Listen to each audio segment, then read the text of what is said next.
Well, hello everyone, and welcome back to Coffee Talk with me, Karen B. It's episode 200. 200. Can you believe it? That's almost 4 years. So, yeah, pretty cool. It's a lot of coffee.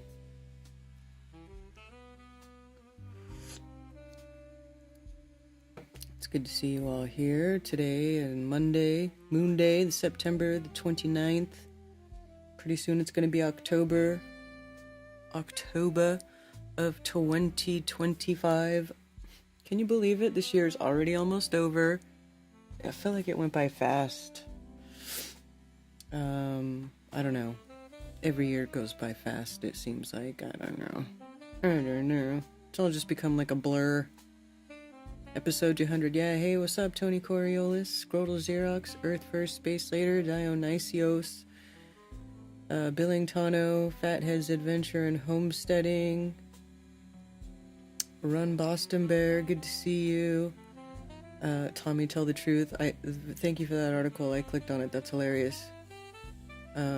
Alpine Endeavor, Pig Dog, and Z Proxy, Lunderground, Boston Rain Mud Flood Adventure, Masons for Freedom, and a lot of talk. Yeah. I think I've been here the whole time. I can't believe it. Billingtano, you just might have been. Hi, Accidental Alchemist. Lots of cream, lots of sugar.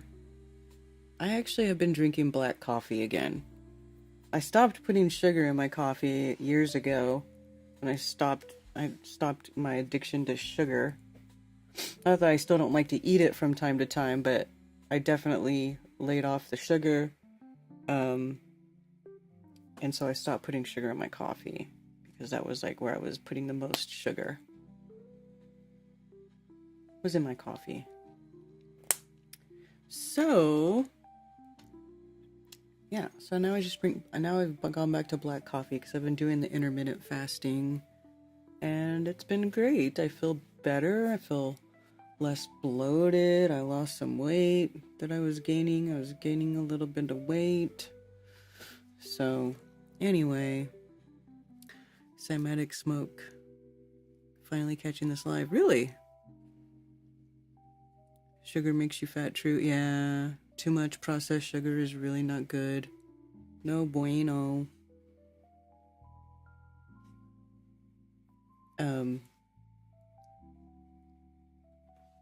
Yeah, been more active.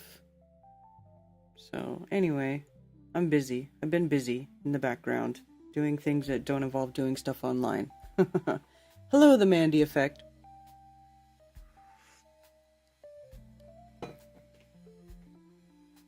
You've never had a cup of coffee, Tommy?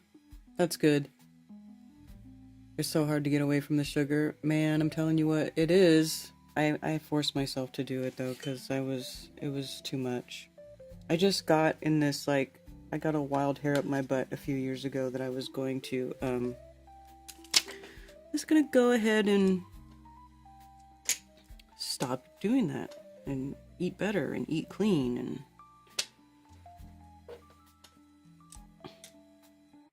but every once in a while, of course, we still do make desserts here and eat them, like pumpkin chocolate chip cookies is one of my favorites. Also lemon bars. I love lemon bars. And then I have this recipe for blueberry lemon pie bars, which is basically like lemon blueberry cheesecake bars, essentially. They're really good. I still like to make stuff like that. I just try not to do it all the time. You know, I just once in a while. Once in a while. Just not all the time. I try.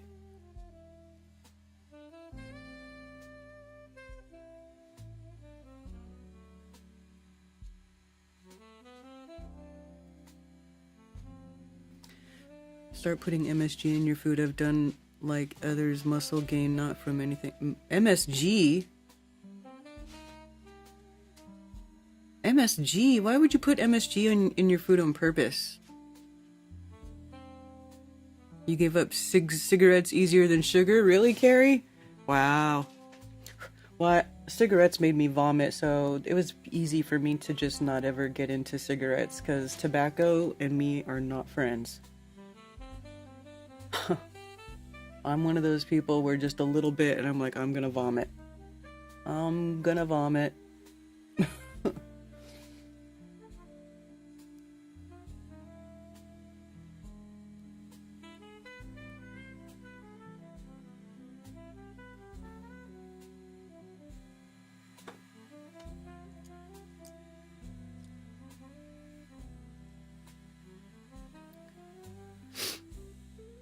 I like lemon treats. I love lemon. Homemade baked goods, yes. It's my favorite too. And my daughter likes to bake. So, you know, forget about it. Forget about it. Forget about it.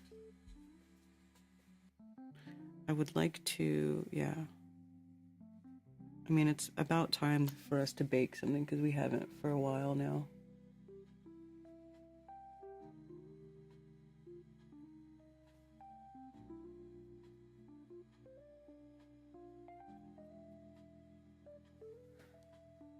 Because we haven't for a while now.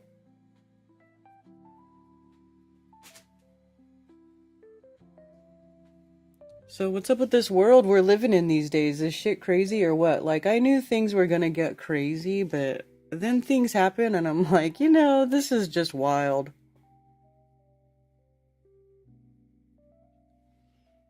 Like, how insane are these people? Just absolutely insane.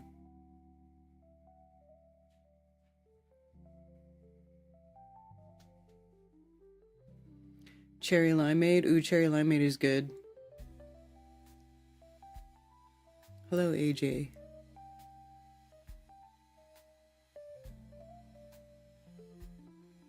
Been putting brown sugar in my coffee with my heavy whipping cream. Oh, Gregory May. Ugh, that does sound good. You know, I make my own brown sugar. I just buy molasses and then I just mix it as I need it with sugar. Because that's all brown sugar is. It's just brown sugar with a little bit of molasses in it. And then you can make it as dark or as light as you want, however you need it. You don't have to have brown sugar and dark brown sugar and light brown sugar and all this other stuff.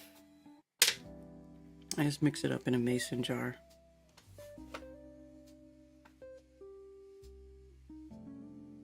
New series, The Bitches Bakery. Thoughts? Oh, I like this actually.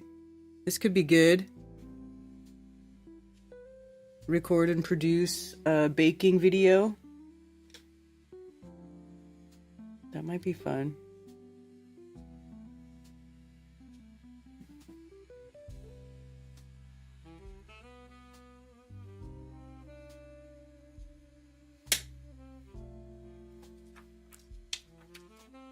That does sound fun. Hello, Shelley Oler.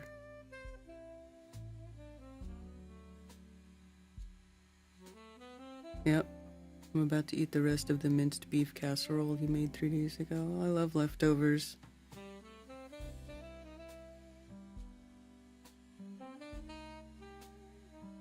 Lemon bars. Yeah, dude. Lemon bars are the bomb.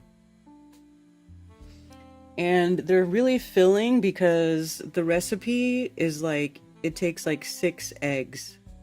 It's 6 eggs. You basically make like 6 eggs and then you mix them with sugar and flour.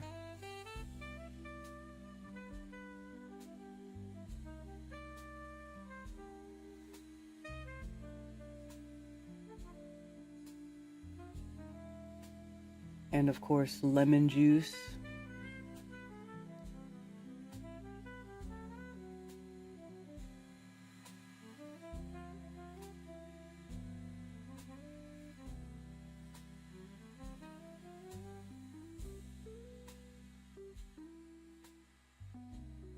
and lemon zest.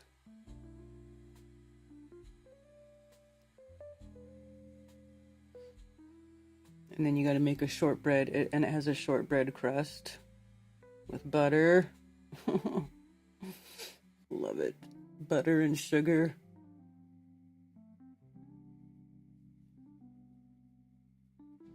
Butter and sugar is super delicious together too. I don't know if you guys knew. Sending tomahawks to Ukraine. Why would anyone want to provoke Russia to war? What? Is that what you see on the screen?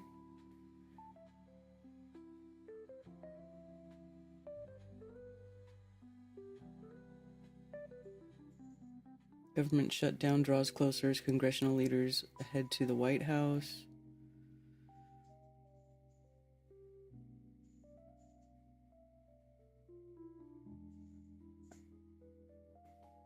I guess some gang in Argentina live streamed torturing and murdering 2 girls who they say stole drugs from them. So that's pleasant.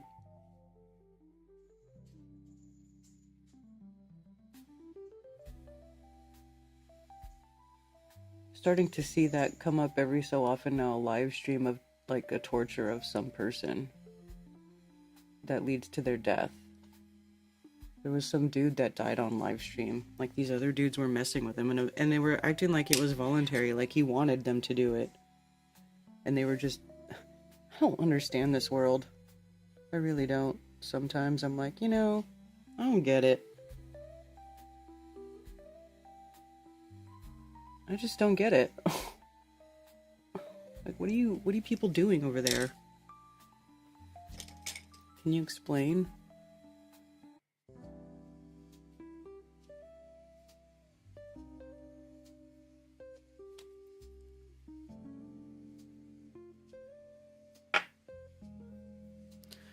Torture D-Slide. Be careful for heavy rain from Hurricane Tropical. Yeah, I'm on the outskirts of it. The forecast was worse, and it keeps getting less and less as we get closer to the time to those things getting close. And it's okay. I think we're okay. Let me check my forecast now. Yeah, today we'll get rain. Tomorrow we'll get rain, and yeah. Wind gusts up to 20 miles per hour. There was a storm the other day that had like 50-mile-an-hour wind gusts. It was crazy. It was like out of nowhere. It's like, hey, all of a sudden, hey, there's this crazy windstorm. And blew everything, or made a big mess all over the yard. You're going to the Flat Earth thing in Arizona in November. No, I'm not. I am not. I cannot afford vacation. I'm sorry, I'm too poor. I'm a poor flat earther. I have staycations.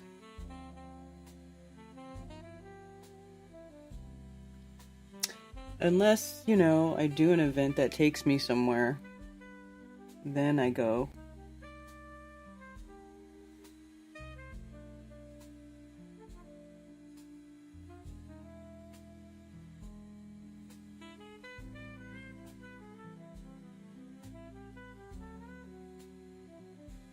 But I really can't afford to go anywhere at this moment. Lots of rain for the East Coast, yeah. Even Jesus looks the other side. What does that mean? You were talking about this crazy world, and the news is talking about the U.S. sending Tomahawk cruise missiles to Zelensky so he can fire them at Moscow. Jesus. I thought Trump wanted to end the war. I don't know why anybody still believes anything that guy says. Seriously, I mean, didn't he already show that he's a liar? Like, doesn't want to release the files. There's like a whole list of things, reasons to not trust these politicians anymore. I mean, seriously, they suck. They lie all the time and they suck.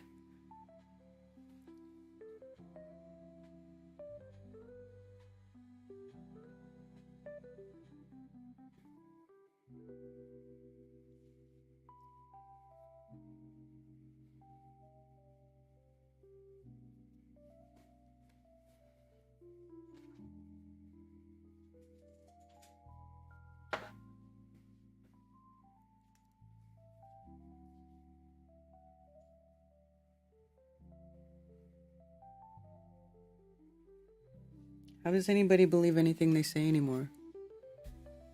Must be nice having everyone come to you. Hey, well, you know, it was a lot of work, but yes, everyone did come to me. But, you know, also, I was the one doing it. I was the one putting up all the cash to rent a venue and fly people out. So, yeah, in a way, everyone did come to me, but it wasn't like through no effort on my part. I'll just say that. Wasn't through new effort on my part. No notifications, huh, Cammy?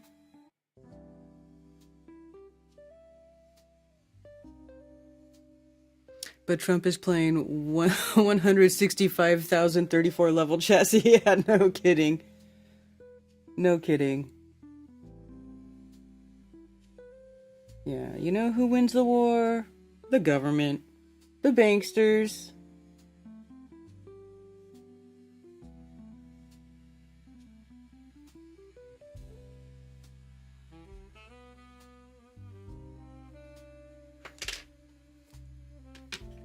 That's who.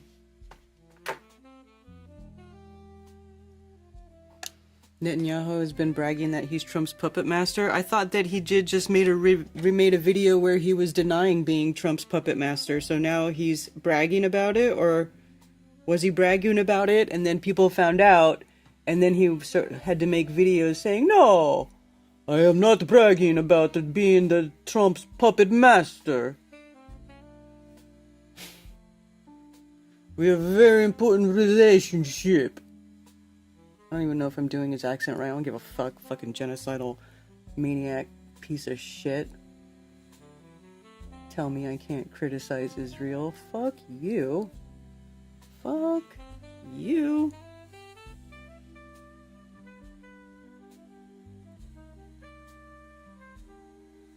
Fuck you and the donkey you rode in on.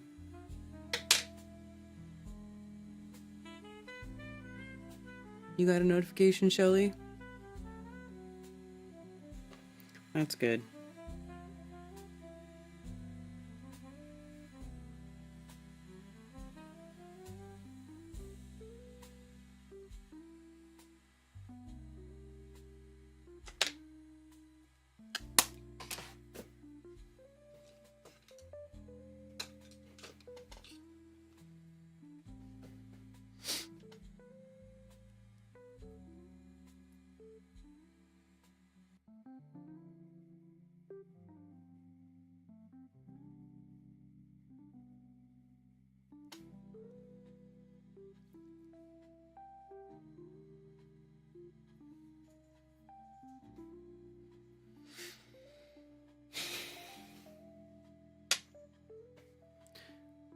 No notifications for you, but you know what's up. Well, I also didn't set the stream up, like, ahead of time properly.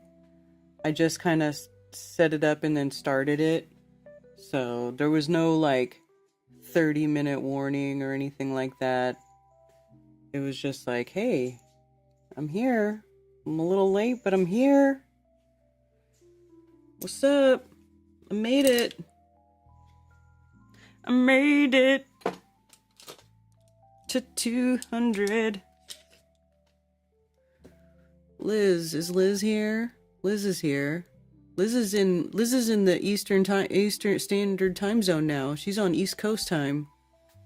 Nothing in my feed. I had to go through your page again.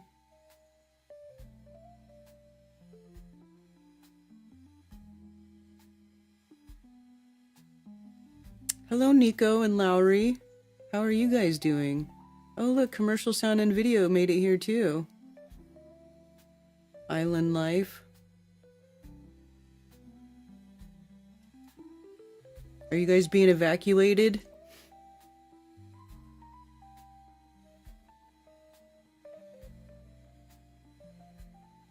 Came across my food as soon as I opened up. Liz really is here, yeah.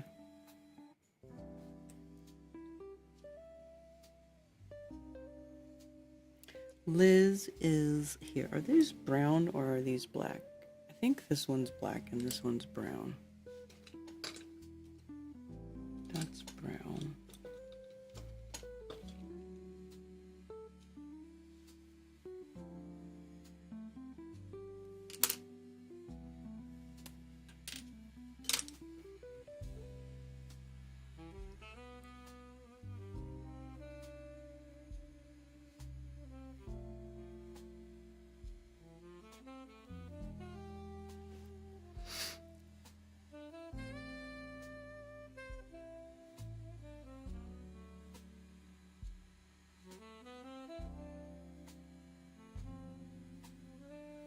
Meatloaf.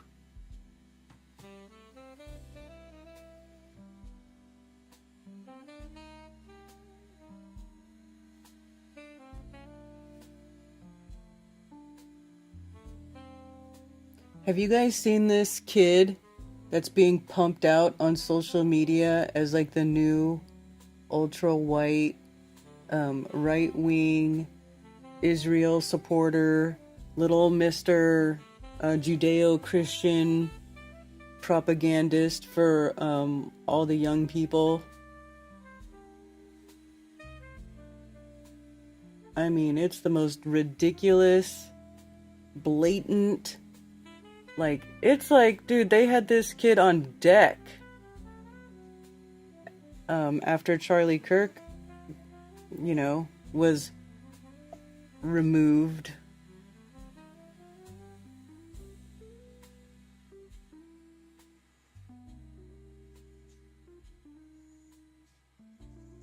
Removed from the world stage. I mean, it's wild. It's wild. I mean, he's so disgusting. So disgusting to... No, it's not Nick Fuentes. Nick Fuentes, no, this kid is new. You've never... He's brand spanking new. He's like hot off the propagandist pump production line. He's... Me and Ted need to come out here. We would love to, but we have to... Somebody has to be taking care of the animals if we leave here, and that's the hard part, because we have chickens and dogs and cats. Like, so many animals. There's like 5 bowls of food that need to be prepared twice a day. And so we kind of realized we made ourselves slaves to these animals. So it makes it really hard to leave. Yeah, oops. I accidentally made myself slave to the animals.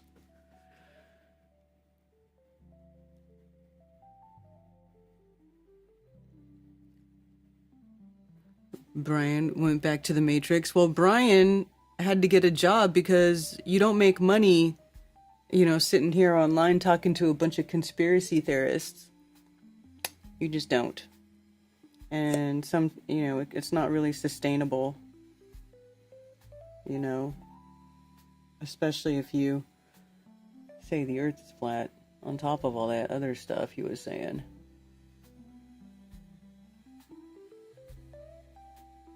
You know, like, I'm here once a day. For now. I try to maintain some sort of presence and, for whatever it's worth. I don't even know if it's worth it. I mean, should I even bother?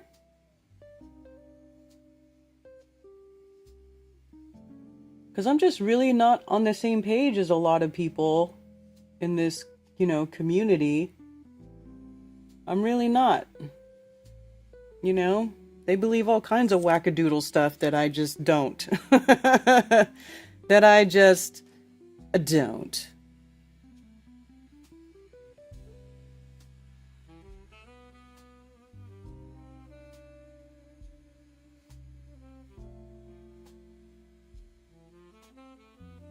Once he gets rich, he can buy me a house and a red Cadillac. How rich do you think he's gonna get? I don't even think he's sold a house yet, my dude.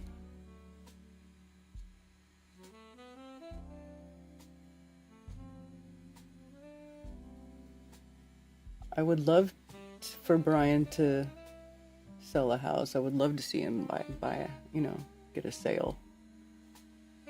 Once he gets one, you know, he can keep going.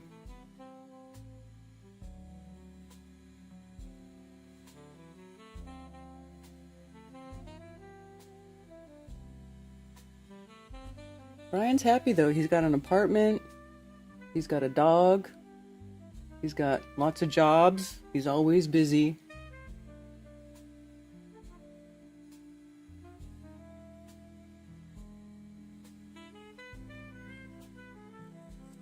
Brian's doing good.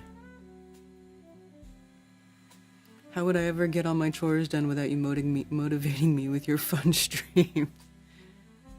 It's a full-time job taking care of all the critters, but I wouldn't have it any other way. Yeah. Love my chickens. Staley just sold Bin Laden's cave in Afghanistan to Charlie Kirk for $1 million. That's funny, Tommy. That's kind of funny. All right, that's funny.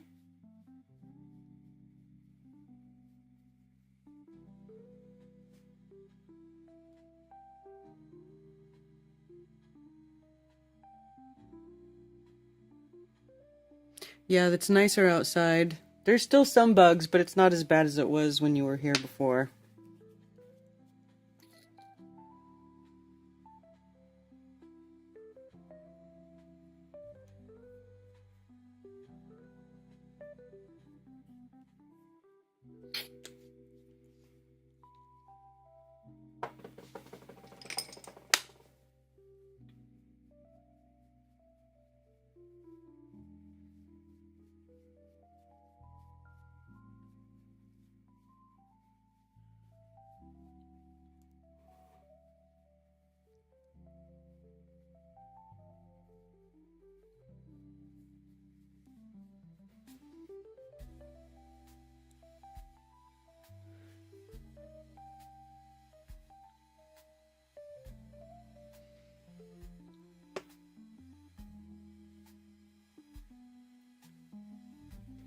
So what is going on anymore, you guys? Seriously.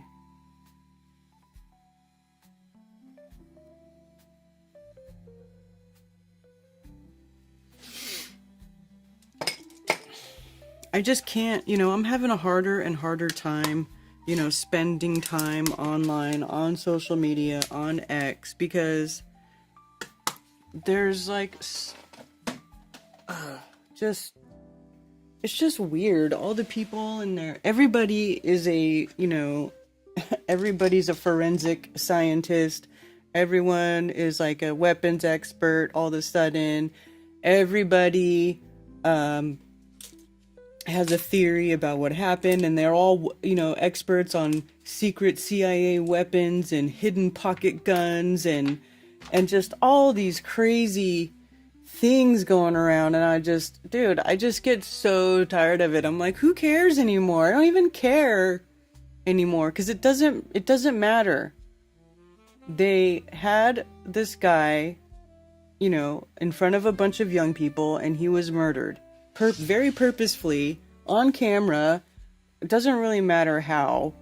They have a patsy. We all know, we've all seen this stuff play out before. History may not repeat exactly, but it rhymes, right? So we've seen these similar situations play out before, and it's definitely because they want to drive public opinion. They want to manipulate the public. They want to social engineer people to go the direction that they want people to go. They want to elicit certain emotional responses and cause conflict, divide and conquer, And everybody online, and then there's people who go, oh, it's completely fake. It didn't happen at all. The whole thing's fake. There's fake blood. It was a squib line. Oh, now there's this thing about this guy who's turning on camera glasses because he adjusts his glasses when they're in the middle of I don't know. The guy jumps over a table and then he starts he adjusts his glasses. It's well, maybe the glasses were falling off of his face.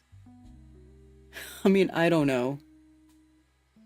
Anyway, the rabbit hole of the wife is crazy. I will agree with that, Nico. The wife who's giving speeches and smiling and shit. Okay, this kid too that I was just talking about, who is the replacement little Zionist Christian white kid. you know, to go flying around on his daddy's jet or whatever. I don't even know where this freaking kid came from. You guys have to see. You guys have to see. And he's got the gayest name ever.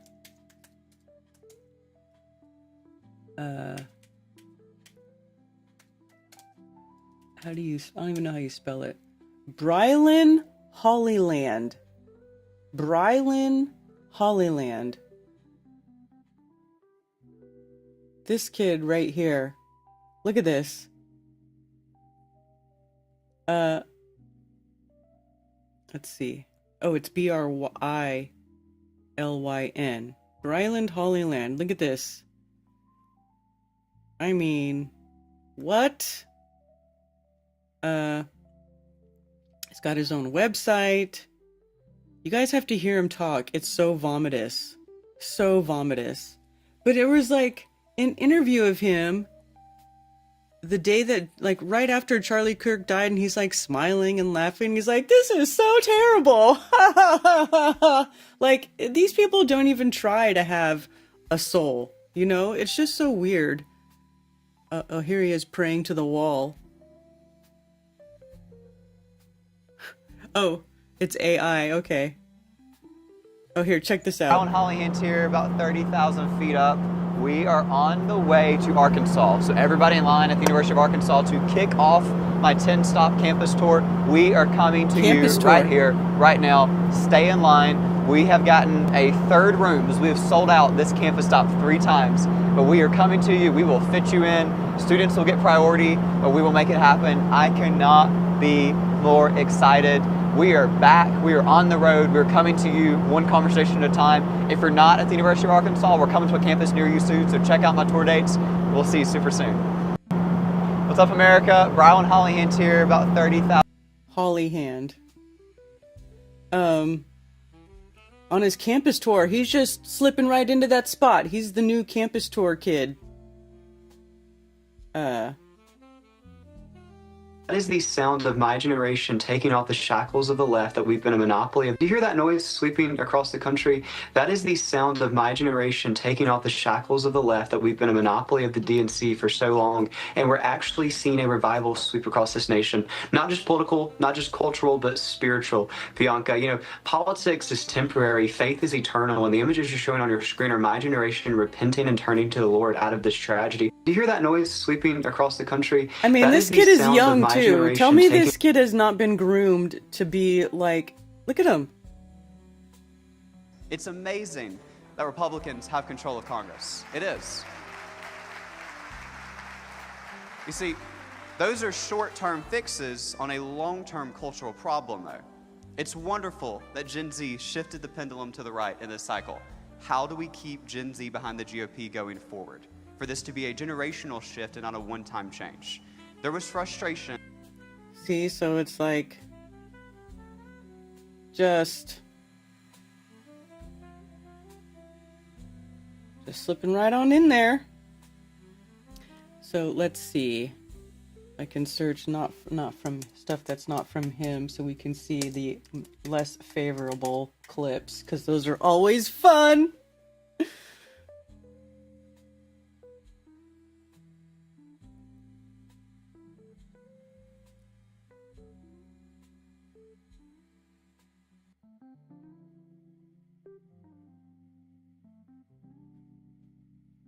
I did speaking competitions year round for 4 years of high school. I know when someone is reading a script. This kid is spreading his script. No consistency in his conversational tone. Is there a single authentic thing about you, or are you just doing the fake it till you make it thing?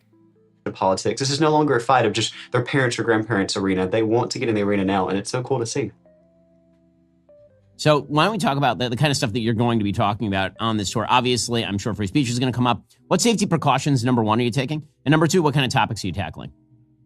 You know, 2 weeks ago, I didn't have to travel with a security detail. That's like a brand new concept to me. It's kind of a crazy world to live in, that like a college freshman can't walk to classes himself or like go on a campus. The one place you're supposed to. How come Ben Shapiro sounds like somebody making fun of Ben Shapiro's voice when he talks?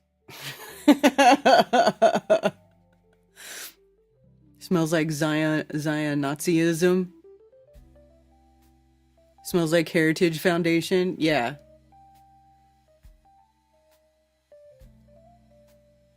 And he's definitely Southern. Yeah. Groomed to be smooth. Is he going to pretend to be racist like Kirk? I don't know. I don't know that Kirk was really racist, though. Was he? I don't know. I mean, I don't know. I don't watch his content. I just knew he was a Zionist. And so I was like, F that guy. He's okay with them killing babies. So, no, you suck. Oh my goodness. What are you doing? Little cat. Did you hear that? The cat was just flailing about. I have no idea what she was doing. Oh my gosh. Yeah, I stand with Israel forever and always. Look at this crazy fake picture.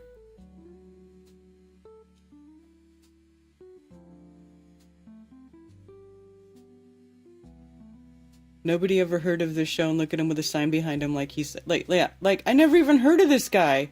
He's like, and now he's like, he travels in private jets. He goes on all of these shows. Like all of a sudden it's just like, boom, here's this new kid, and he's you know, he's reading the script for sure. He's towing the line.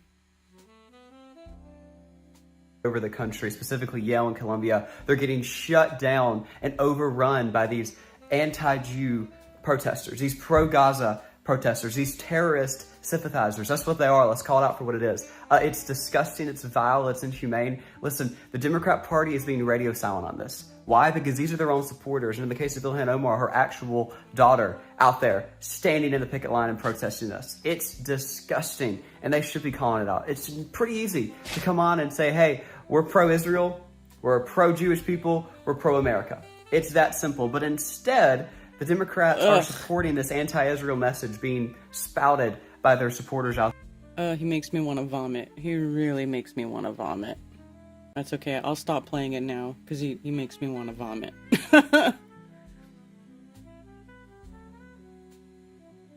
Our cats are now grown children. Kirk was turning to questioning and criticizing Israel in the last 6 months of his life. Yes, I saw. And his wife doesn't even cry. And every time I see her, she's got more gold and diamonds on her fingers. Like every finger is like blinged out with like gold and diamonds. Have you guys noticed that?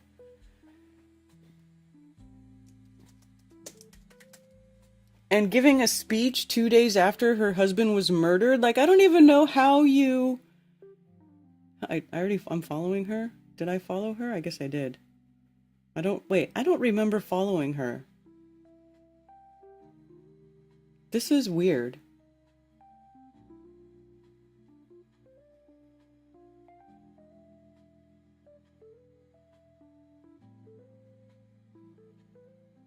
Like, having shows and stuff, it's not even been a month. I feel like, wouldn't you need some time to like pull yourself together? I wouldn't be doing shit, not even a month later. Awkwardly optimistic. Charlie's show became the North Star for freedom of speech, but in a way where when he spoke and whatever came across his desk or whatever he put on the air was right. Yes. It wasn't inflated. It wasn't awkwardly optimistic that had no leverage behind it.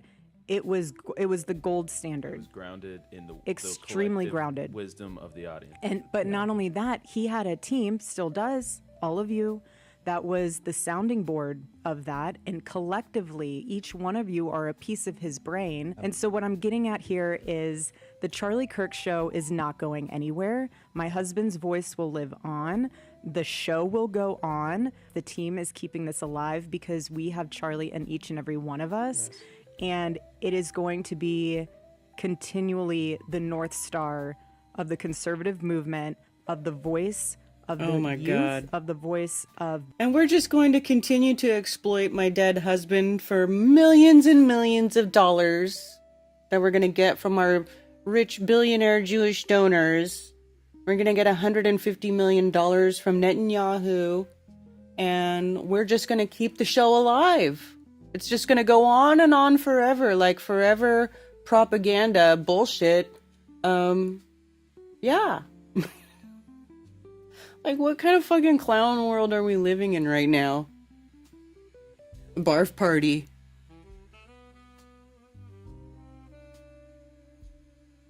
Hey, Ben.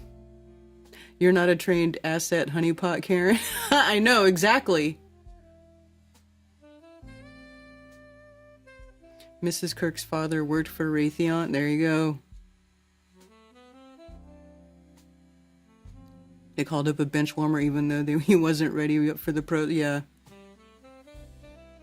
They shove things in your face they want you to see. Yes.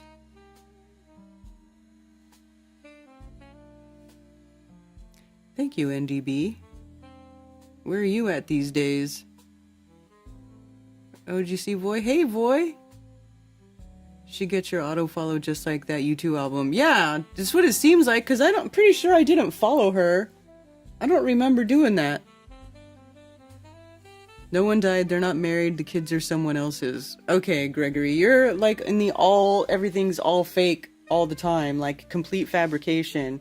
No, I think it's like what it looks like. It's like, remember in Total Recall when you find out his wife is an agent? It's like that. You know, like these people are trained. I think that's exactly what it is.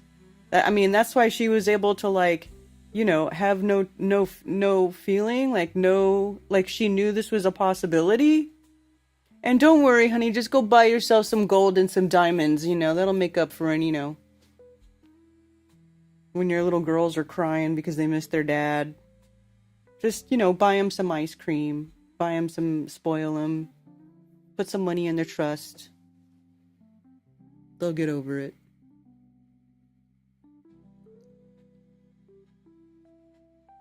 Getting lucky in Kentucky.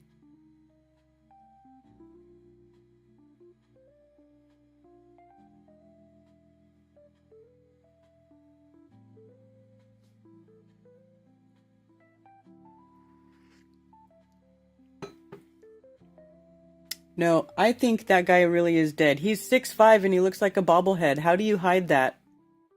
How do you hide that?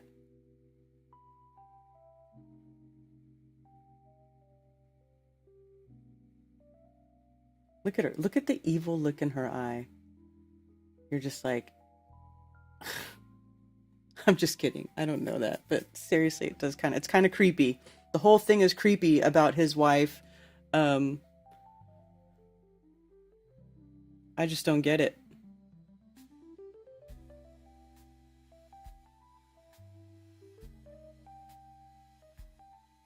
She wasn't really posting very much until recently, huh? Right here on September 8th, she starts. So she reposts Sheriff Joe Arpaio in July, and then nothing for months. And then all of a sudden on September 8th, Ephesians 2:8-9. For by grace you have been saved through faith, and this is not your own doing. It is the gift of God, not a result of work, so that no one may boast.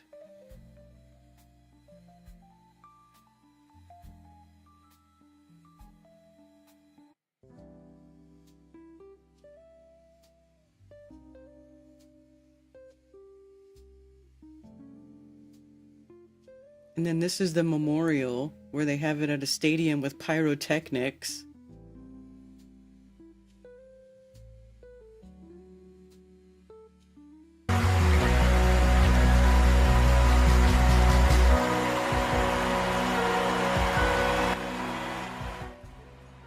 I mean, it's ridiculous. And then she's just got tons of bling. Bling, bling, bling, bling.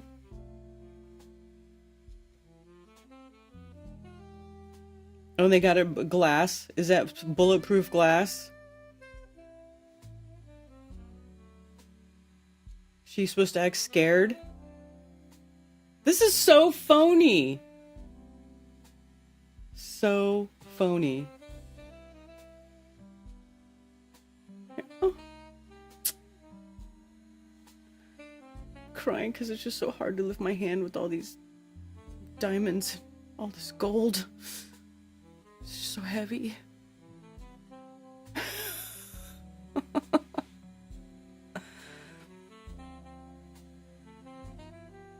I drove a Honda Fit with paddle shifting on the steering wheel in the mountains of Tennessee, and it was fun. Is that like Rose's car? Rose has that. She's the perfect tool, except people don't like her. Dude, you see this video? Like, she was in some music video. Where's the music video? Let's see. Wait, I might have bookmarked it. Let's see. I bookmarked a bunch of stuff. Let's see.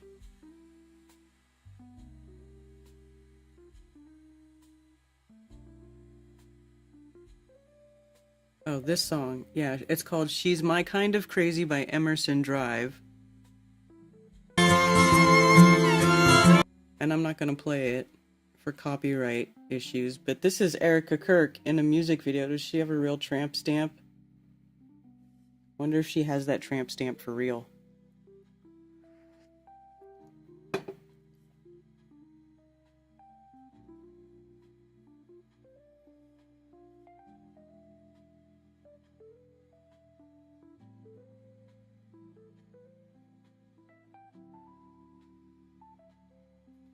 It's not a very good quality video, but anyway.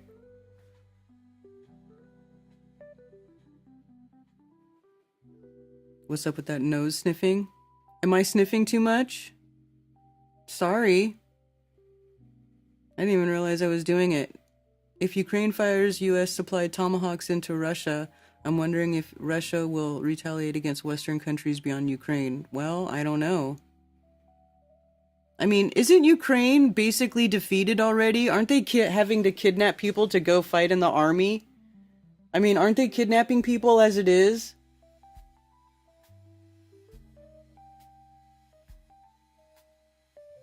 Mrs. Kirk speaking at that stadium full of evangelicals does have a Tammy Faye Baker feel about it. Yeah, she ziplines right next to 910. It is kind of weird. And that's like where that mass shooting was in Vegas as well.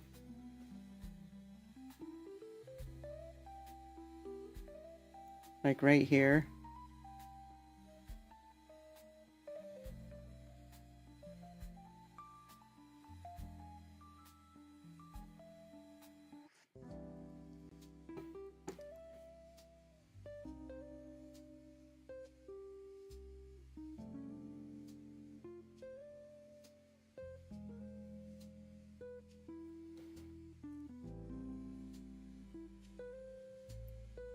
Garth Brooks is allegedly a serial killer.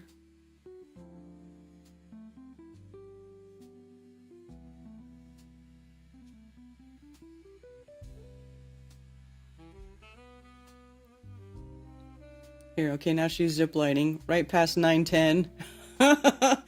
Isn't that weird? It is kind of weird. It's weird. It's almost like the universe, you know, do they plan this stuff? Like, that seems kind of far-fetched. Like, we're gonna put a little hint in this random music video that we're gonna use this girl to, you know, we're gonna hook her up with some dude and she's gonna, you know, be his handler.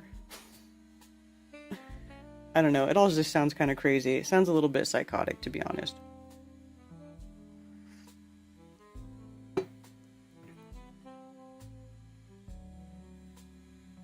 All these TikTok investigators that think it was a fake are low IQ clowns.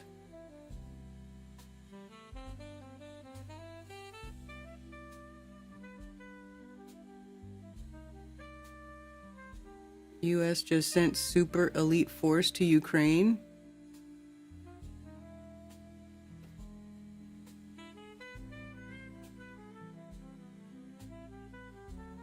I bookmarked something else too, that it was like talking about like her involvement, testimony by a Romanian woman who knows exactly what Romanian Angels Ministry allegedly did, trafficking 86,000 children from poor families. Don't let censors gaslight you with fact checks.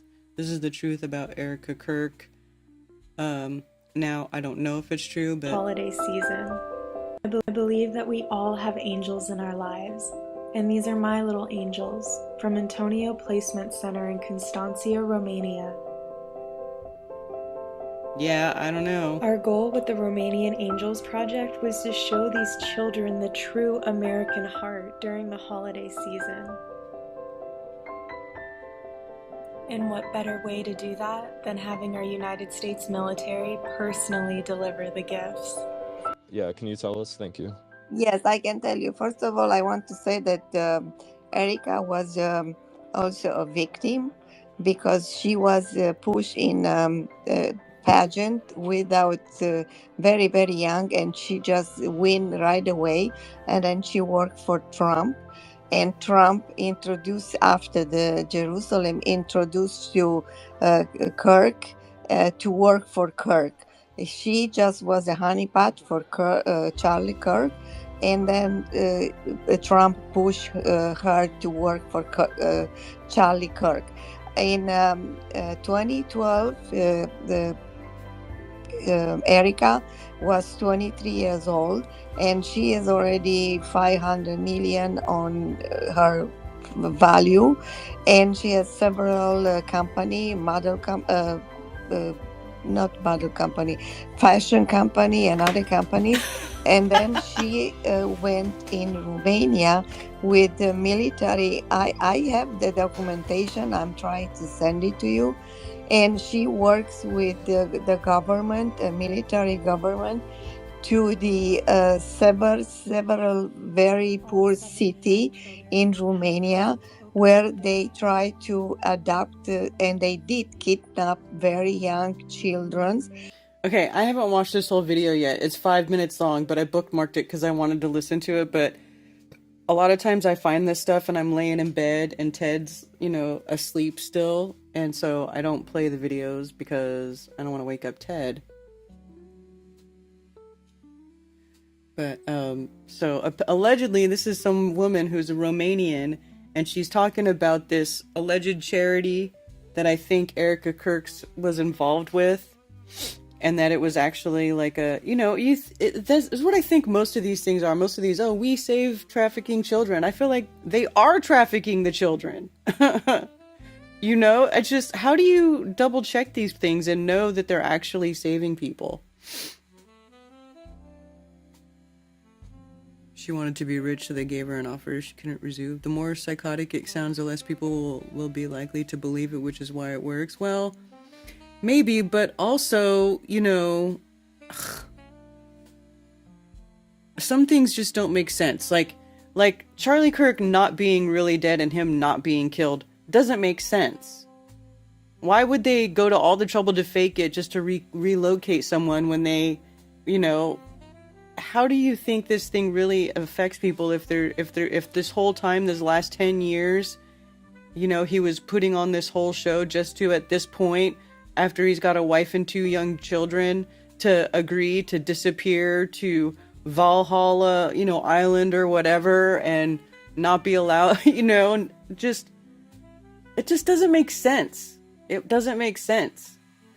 It's like, and plus, as Ben says, and as I agree, these are like, what do you think these people are doing? They're like Kabbalists. They're like blood magic. They know that they use blood magic. They sacrifice people. They love to make people bleed from the neck. Like, bleeding from the neck is a thing with Kabbalists, So you gotta watch it. It's not, everything is not fake. Sometimes things are done it's not random, like they tell you, like this Tyler Robinson person being a patsy, but also, it's not completely fabricated. They really do like to kill people in front of your eyes. They like to make you witness them sacrifice people.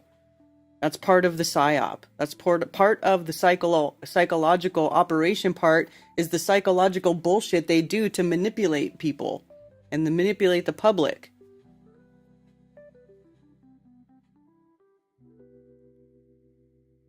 Revolving door policy.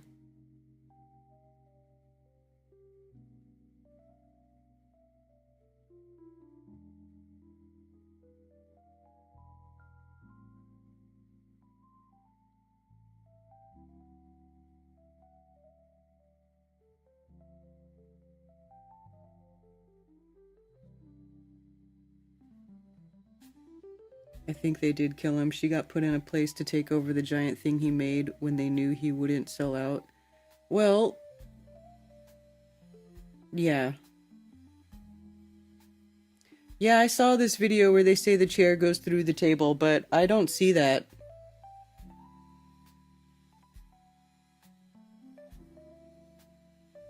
Looks like his security team did it. I don't know. They could have. They could have been in on it. I don't know. I don't know, and I don't care. Fucking sick and tired of it. Talking about that part of it anyway. Because they are a lot of family, like they have 7, 8, 9 kids. They were not able to feed the kids, so they offered them some money, and the parents think that, okay, that kid is going to be adopted in another country and it's going to have a great future. So they just lied to them, and the kids, they were taken away from them without proper documentation, proper paperwork, because they work with different prosecution and child support, whatever agency they have at that time. I mean, and Romania is corrupt, is like notoriously corrupt, has a lot, is rife with corruption. I mean, the Tates live there. The Tate brothers, who are like two of the most deplorable, disgusting human pieces of shit on the face of the plane. And that's where they chose to live. They were paid, so they steal like 86,000 kids from Romania, and they send it to UK, Israel, and I don't know if other countries all over the world. They were and nobody knows where those kids they end up. And I guess up in 2018, the government, they was different president, they kind of figured out something was going on, and they start investigating. But only few people went to jail, the very low people, the people on the low level, not the high rank things, because they get paid off. So Erica left, but actually the angel that they call angel something, it still continues still today. They still smuggle kids from Romania because unfortunately in a village in our country, people live very, very poor. They have no electricity, no water, no food. They have kids. They interview, did you have a pizza? And she said, I don't know what pizza it is. I only eat potato in the morning and potato at night. What the fuck? I don't even know if I should finish watching this video.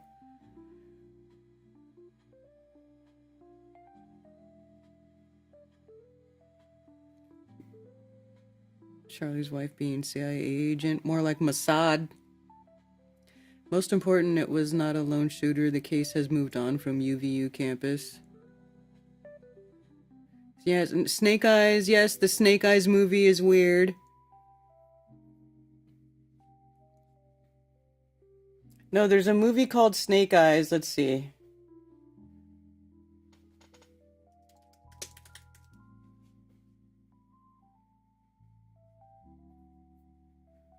This movie right here. So the man assassinated is Charles Kirkland. You know, Charles Kirkland. Killed because he was changing his mind about funding a defense system for Israel. The woman who was also a target wears white, which gets splattered with blood. The film takes place September 10th. Well, yeah, so allegedly this guy named Charles Kirkland is assassinated on September 10th. In the movie, tropical storm that hits in the film is called Jezebel, also the name of the online magazine that hired witches in August to hex Kirk to bring him harm. It's just, everything about it is just so crazy. It was filmed at Trump Taj Mahal Hotel and Casino. There's secret camera, which films the assassination, but the videographer doesn't let anyone know. The security team was military and turns out to have plotted the assassination, a betrayal. The boxer in on the plan is named Tyler the Executioner. The assassin's initials are TR. He is killed and blamed as a lone gunman. So they had a patsy. Check out the symbolic hand gesture on the movie poster. A long-haired man jumps and shouts to distract cover, initiating the event. Number 7 is prominently featured. So. And the little tagline is, "Believe everything except your eyes."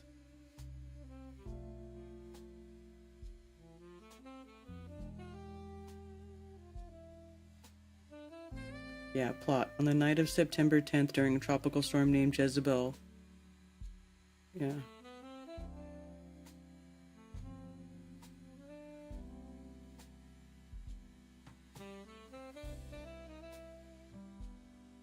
Why is this showing 2 different dates? Wikipedia changed the date from the 10th to the 19th today. Huh. I'll just need 1 minute. Me too. It's in the pocket. Have you been writing to me? Holy cow! The challenger's down. Ruiz is down. Punched by Lincoln Tyler. Ruiz was pushing him. He was turned. He headbutted him. It's all headbutts. We saw it clearly. The referee must not have seen. Didn't he see them? This is a potentially devastating blow to the champ. I can't see if it's opened up a cut over his eye or not. We saw it in Holyfield Tyson. Now we see it here. He's down. The champ is down. Now listen to me, Mr. Secretary. I am telling you, you are the one that's going to be sorry. Step back to the neutral corner. Get back. Neutral corner. Hello? What? Who are you? Where? My lucky number. What?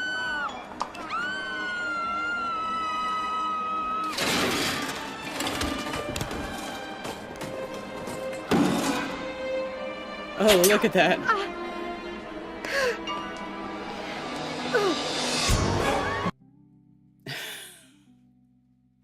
Anyway, I guess that's a scene from the movie. I haven't watched it. I know other people have were watching it and talking about it, and they say all that stuff, and it really does say all that in the movie. What are the odds?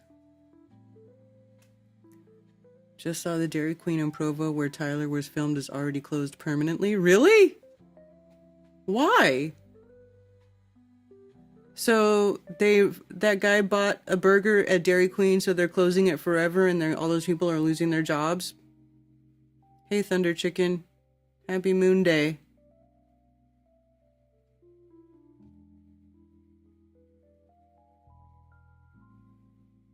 Allegedly, the stadium for the memorial was reserved in May. I don't know, was it? How the fuck is that the same? It's not. It's not, like, the circumstances aren't the same. It's more like, oh, you know what? My sound isn't working. I have to restart my stupid Google Voice. I don't know why it always gives me a problem now.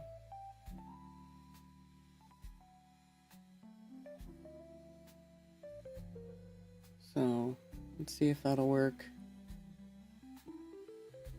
Is Candace Owens next or just part of the game? I don't know. No, Nick Cage isn't a Rockefeller. Actually, he's a Coppola. You know, like Francis Ford Coppola and Sofia Coppola, the Coppola family. He's a Coppola. And he kept the name Cage. Thank you for calling Coffee Talk. You're on with Karen B. Karen, how are you? I'm doing good. How are you? Hey, I'm pretty good. I'm calling to rescue you from the Charlie Kirk talk, unless you want to. I have other topics for you. Okay. Fasting. You say your fasting's going good? Intermittent fasting? Yeah. Yeah. I did a 38-hour one. Oh, nice. You convinced me to do it. Mm-hmm. Yeah. And how many hours are you doing your intermittent fasting for? Right now my eating window is like less than 5 hours. Wow. Yeah. Yeah, that's a good one. Discipline. Hey, off topic, but on the same topic. Have you ever done a parasite cleanse? No. I thought about it though. Me too. I was going to see if you ever did one. and had any recommendations. I don't know, what is it, ivermectin and hydrochloroquine or something you take? I don't know. Oh, I don't know. I have to look into it more. I wouldn't, yeah. I think you can do a parasite cleanse without taking ivermectin. Okay. I know that's like a dewormer, right? They said horse dewormer back in the COVID days. Yeah, it is. It's like, it's good for killing parasites. Like, I give it, like our cat that had mange, we gave it to the cat that had mange and it cured his mange. Oh, wow. Yeah. The only other one I know of is, the vegetable police guy on YouTube. He did when he ordered like a $300 one off this website. It's supposed to be a powerful one. And not to be gross, but he was showing his fecal matter in a strainer. Oh, gross. Showing what came out of it after he did the cleanse. Ew. I know, gross, huh? Well, sorry, I cut you off. What did you say before that? I didn't say anything. I don't remember. Oh, okay. Yeah, so he said, he swears by it, but I saw this lady on a podcast. I think she was in military physician or something, with high elite military men, and she said 90% of all human beings have parasites, and that everybody should do a cleanse. I mean, it's probably true, but I also know that some of the stuff that lives on us are beneficial, so... Yeah. Like the good bacteria and the bad bacteria, and right. Take yogurt after you take, I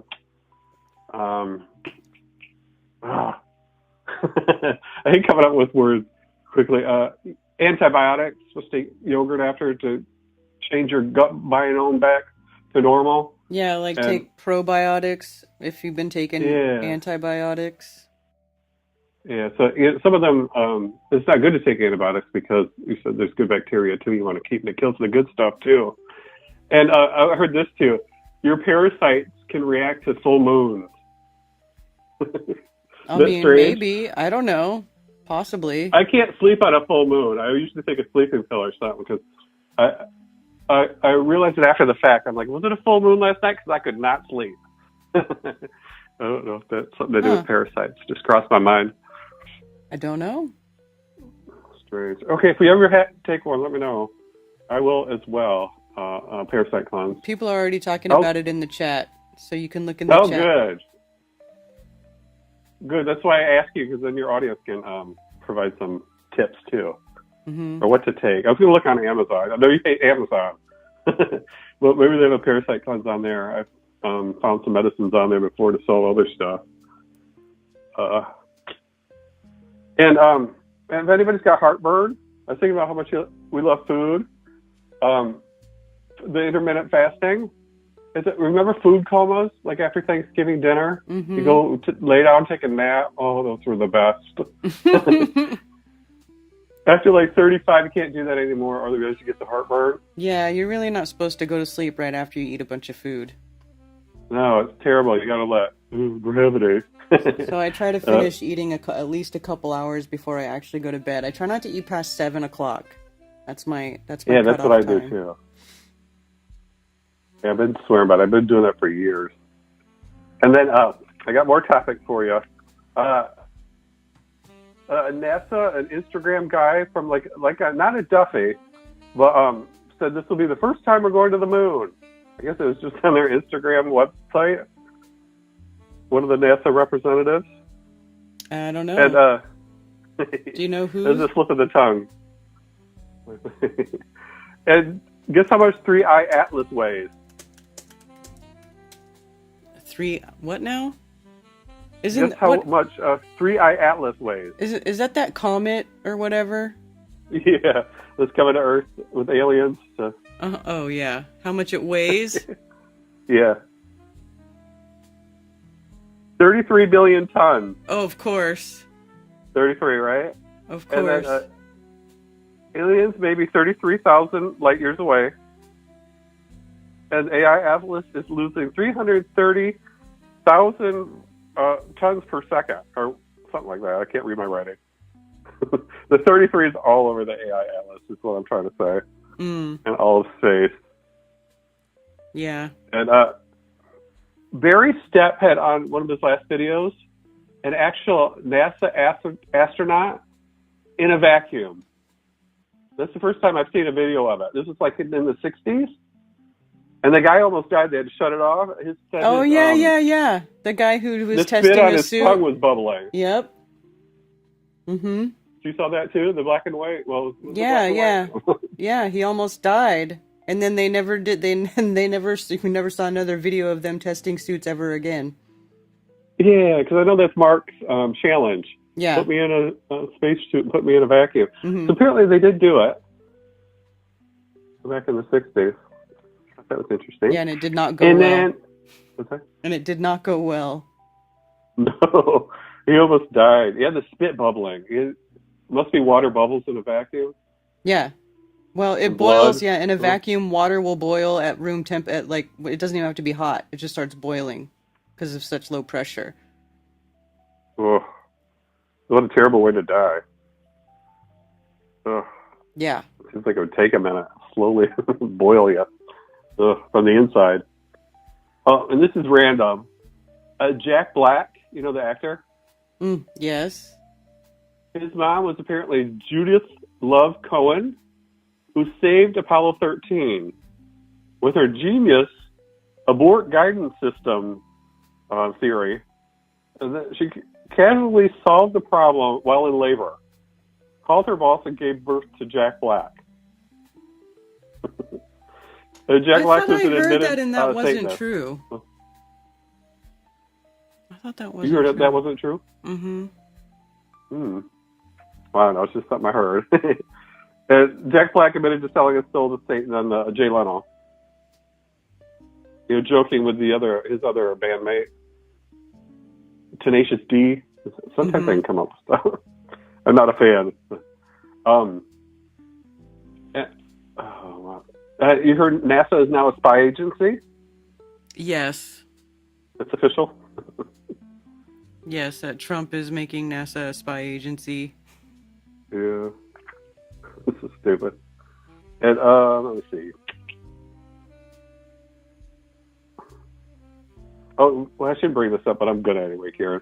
Mary Stepp also had a video of no, it is true. Judith Love Cohen, American aerospace engineer, was an electrical engineer on the Minuteman missile.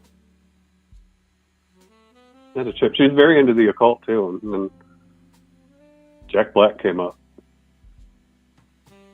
Admitted selling his soul. He's always so creepy to me, that Jack Black, and his rise to fame. I guess he's a good musician and singer, kind of. Yeah, he just looks like demonic, like a little troll. Yeah, and also he was hanging out with Madonna not that long ago. It was just like gross. Oh, really? Yeah, I don't know. Maybe Kabbalist or something. Yeah. Also, so. And he did that Christmas Satan movie where the kid spelled Santa wrong. They wrote a letter to Satan. Mm-hmm. Jack Black. Let's see if I got any other good ones here. Well, this is, I don't know if you'll be into this one. Have you ever seen the movie Waking Life? No. It's really good. So many theories on consciousness.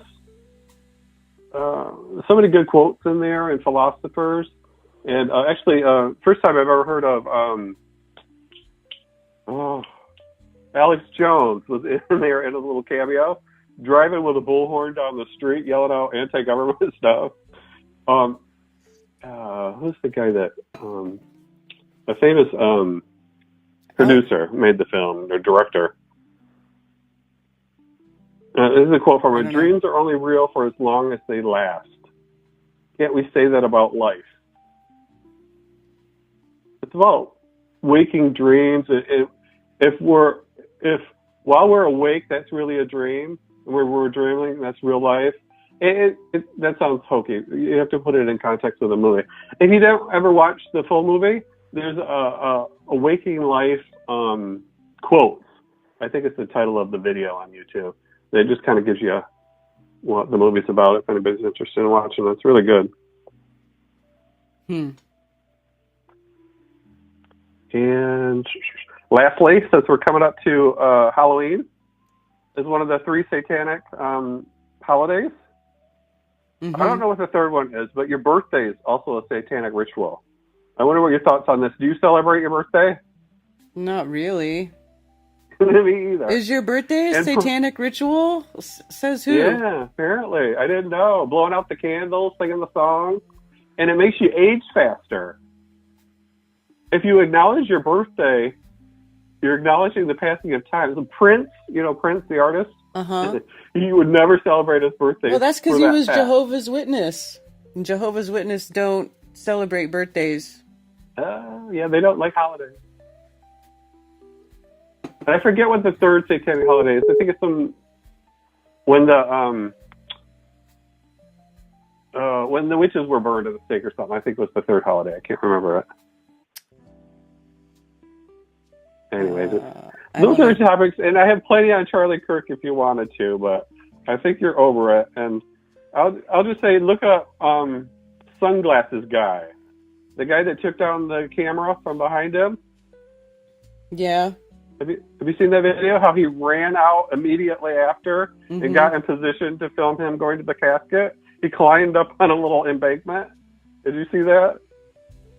Yeah. Esper whispering in the black guy's ear immediately, like the second after he was shot.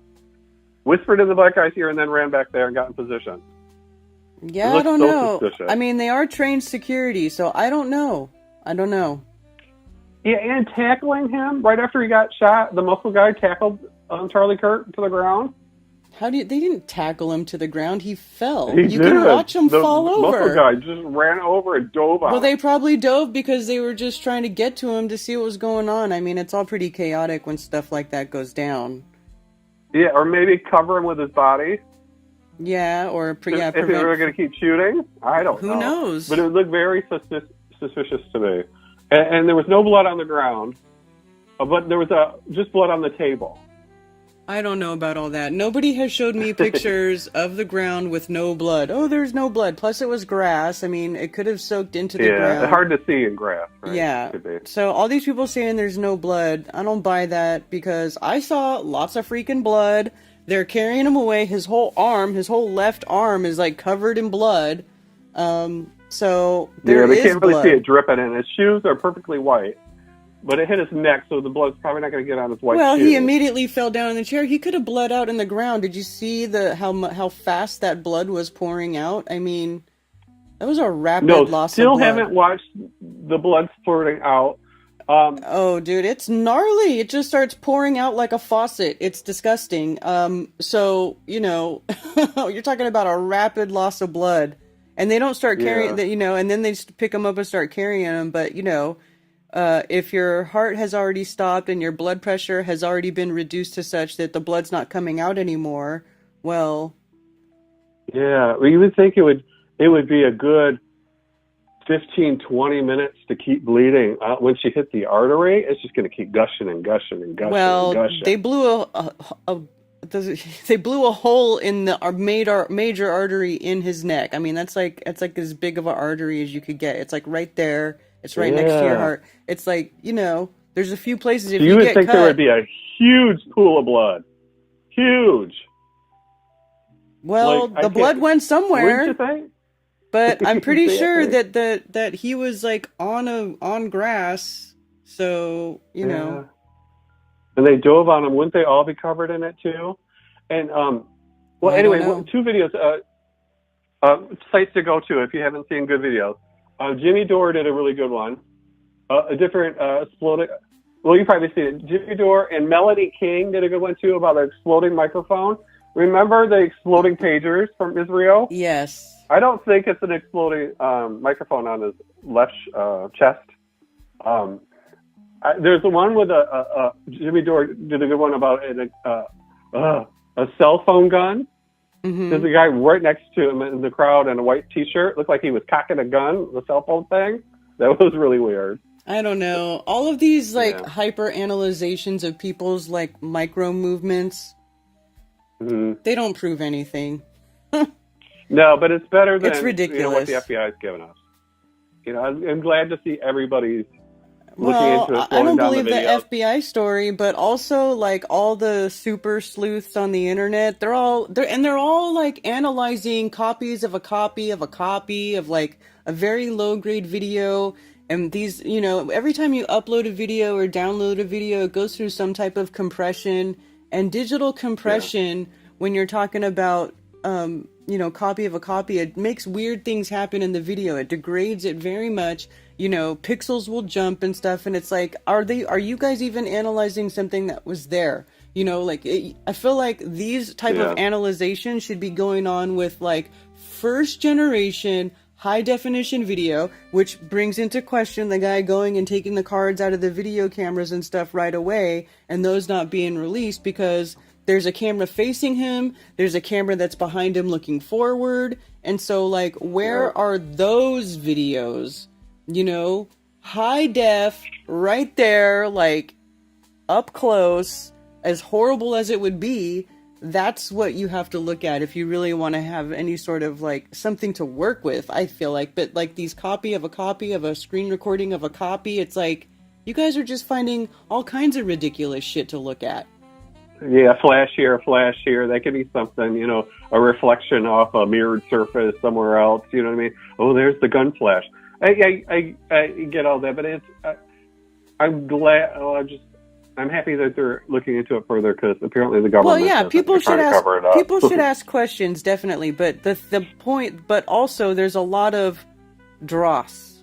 There's a lot of garbage to sift through because everybody's got a cell phone, everybody's on the computer, everybody is like knows what And that's on purpose too. That's a CIA tactic to give so many theories out there. Nobody can ever know. Everybody is a TikTok. Everybody's a TikTok investigator. And that's totally to create such confusion that the truth gets hidden. So that's part of it too. And this Utah campus is also a heavy CIA recruiting. And they have many programs within this Utah campus I didn't know about, and there was like 6 CIA staff on the staff on the roster, and like days later all of their photos and shit were taken off the campus website. Very suspicious as well. And as Alex Jones says, the CIA heavily recruits from the Mormons because they follow orders, they don't drink or smoke. They're heavily recruited from Mormons. That's the FBI and the CIA. Yeah. And you already brought it up, the stadium where the Cardinals, a huge stadium. Mm-hmm. Cardinals play, it was reserved in May by Turning Point. First, I don't reserved know in that May? exact date. Yeah, it was reserved. What was it originally reserved for? Did they say? No, this is the Turning Point reserved it in Arizona. Where she's from, but. Why? But why? I mean, obviously Stadium, Charlie right? wasn't dead then, so if they reserved it, was it for another purpose or? Didn't say. What's the story there, if that's true? I don't know. I haven't heard from anybody at Turning Point saying why they reserved it or addressed it at all. If you ever see that, let me know too, because I'll be interested. What their reasoning was. We were going to do a huge event in Arizona. Why we reserved it? I had it. You know what I mean? Mm-hmm. Like they'd have some reason. You think they'd come up.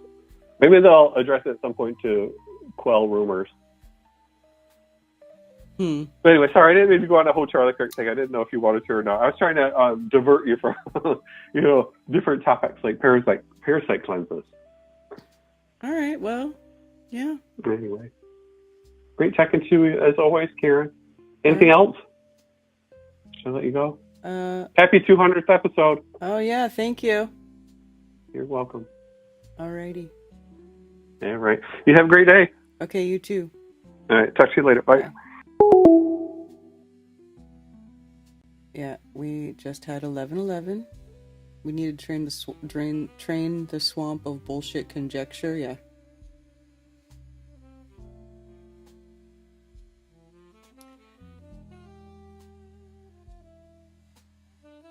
Still lurking.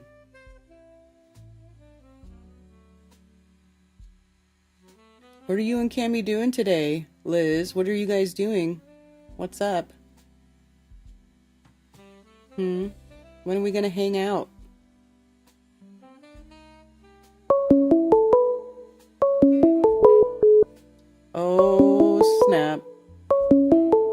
There's 2 calls.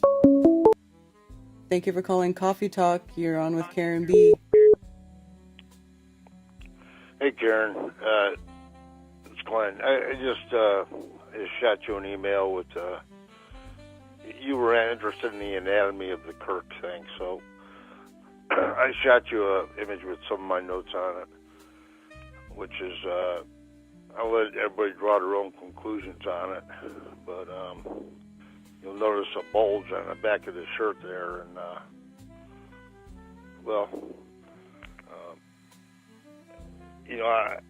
first I thought it might be the shoulder blade, and then I thought maybe a vest, the round might have, hit the vest from the inside and started its way out, tried to get out. It seemed a little, the shoulder blade and the vest seemed to me like they would be too low for that, but there is, without getting too much into the gore, there is other bones in the neck area which might explain the bulge. But I sent you a annotated image of the. Could that be part of the shockwave, though, of the bullet traveling and displacing air, and then it makes contact? I don't know. I didn't know you already saw it. I don't want to. I don't know. I'm just asking the question because you're talking about this bulge and what could cause it, and that's just what.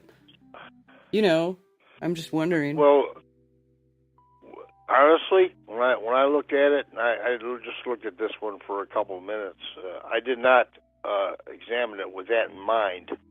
I did not consider that as a possibility. So that again, I'll refer, just so everybody make their own judgment on. But that's an awful coincidental point for it to bulge up, and but I could picture something anatomically that, if broken, could cause that. But like I say, I don't want to get too much into the.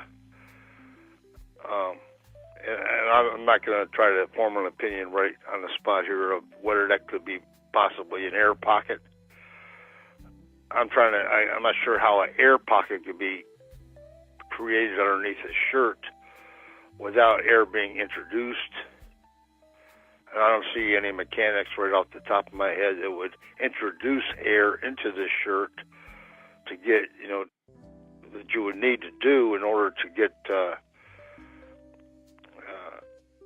as far as a shock wave making a convex form, I don't know on that. Like I say, I'd have to think more about that stuff. And then over to the flat Earth stuff, anybody who's not been watching, Alan and Shane and crew and Dr. Mike and all of them, they're cleaning out these guys trying to debate them, quote unquote, and just basically doing everything except admit what's right in front of them. So I noticed that Boston Bear called in on this last show, and he had inquired about if they've gotten any readings from the southern hemisphere. So, and that kind of echoed something that I suggested a couple months ago.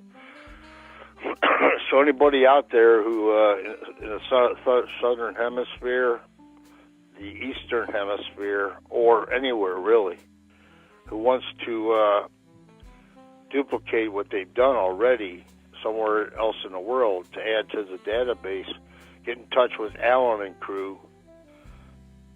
And is this for the celestial theodolite? Yeah. Basically, Al kind of got fed up with these guys calling in, just feigning ignorance when they know very well what's being told to them, Mm-hmm. And he kicked one of them off this week. Good for him. But well, a lot of those guys are just time wasters. It doesn't matter how much stuff you show them. They just go, "Nuh-uh, you did the math wrong," and they just liar, stupid.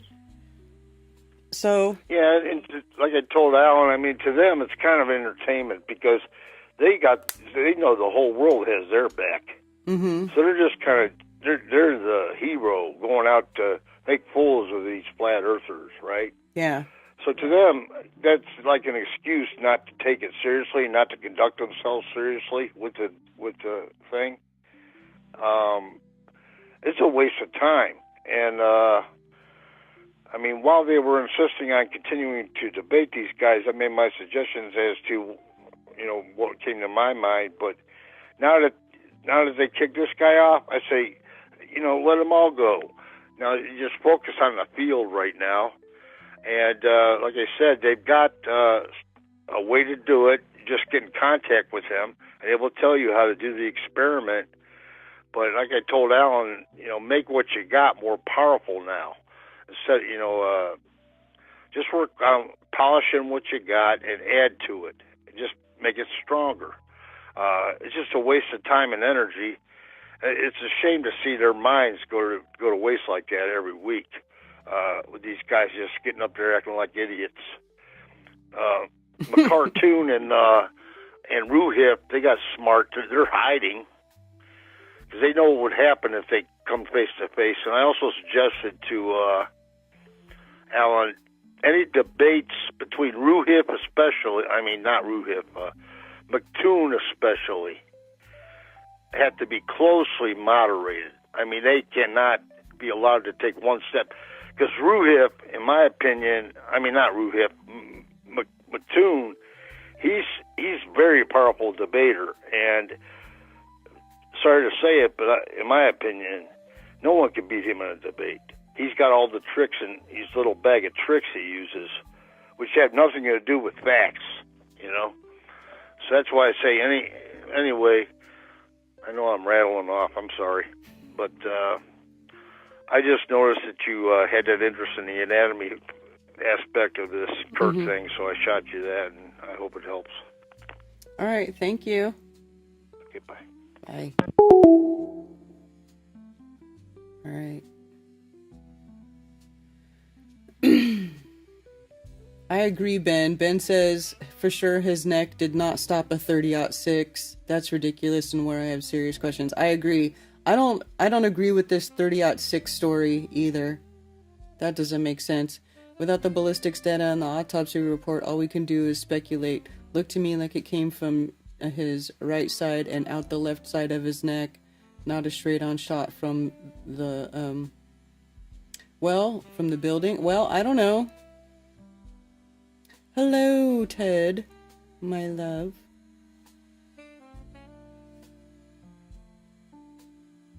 Enjoyed really recent deliberating dog face dudes.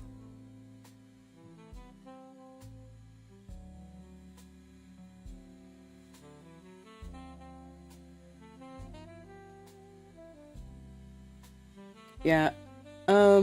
I saw that video, or I watched a thing where they said that they look like it came from the other side and the neck was an exit wound, but I don't think that's really necessarily true anymore. Thank you for calling Coffee Talk. You're on with Karen B. Hey, Karen. So, real quick, that 1998 movie, Snake Eyes, I don't think you addressed the fact that he was shot in the neck.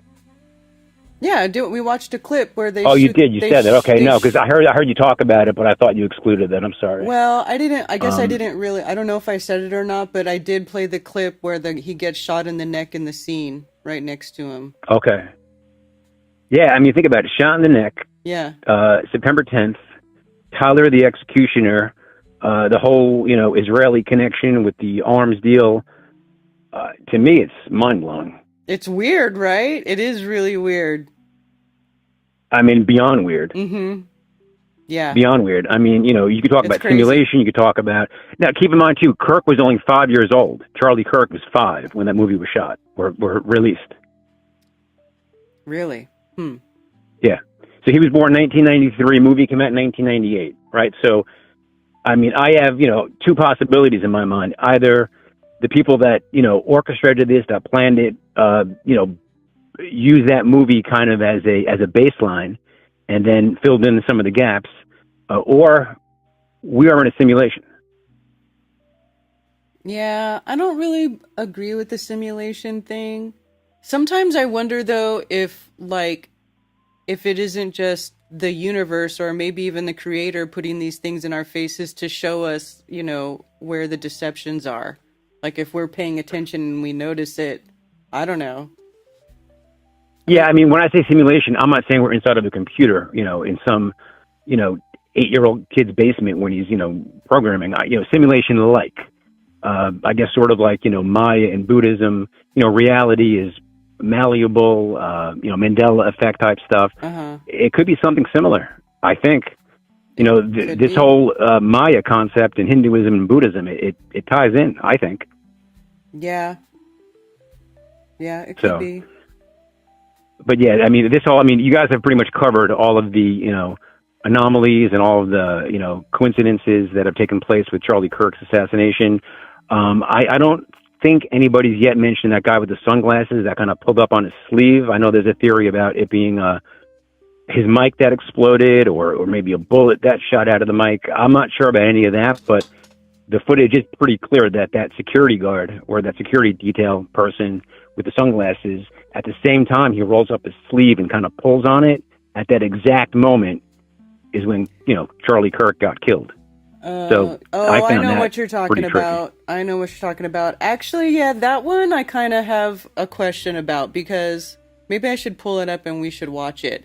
Because the guy tugs on his sleeve at the same time you hear the shot.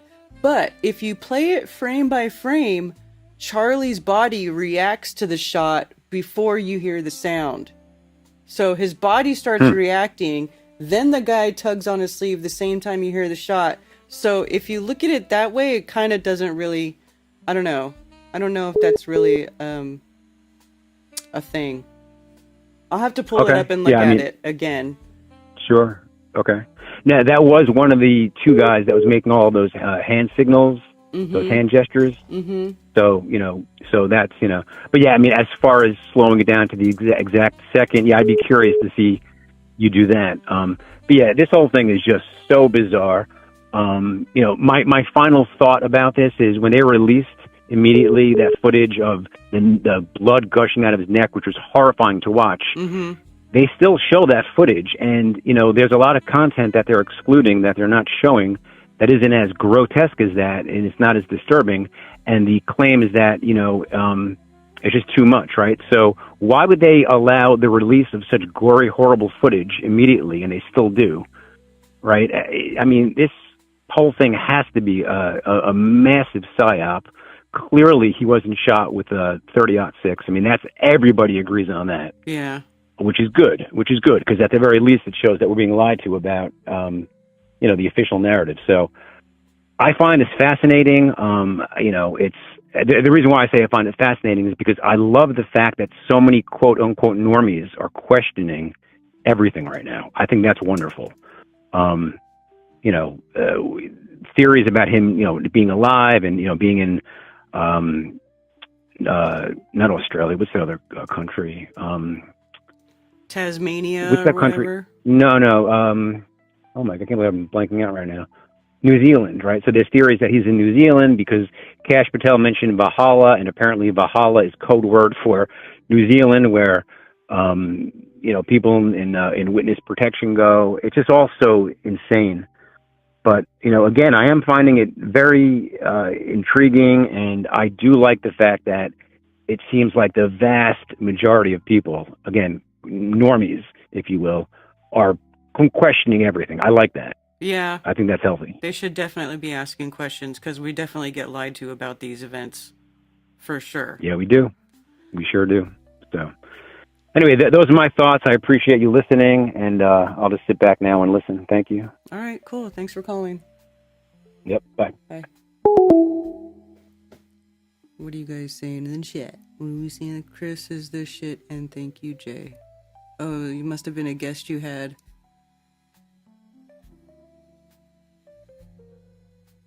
Synchronicities all around there just for us to notice. That's what I think. I almost feel like the universe puts it in there like, are you paying attention? September 19th in Snake Eyes misinfo or Mandela effect in action. I think it's misinfo because I had somebody watch it and the guy does get assassinated on September 10th. So I think the 19th thing is misinformation. If I can find that, I saw one part of it. There's so many videos. I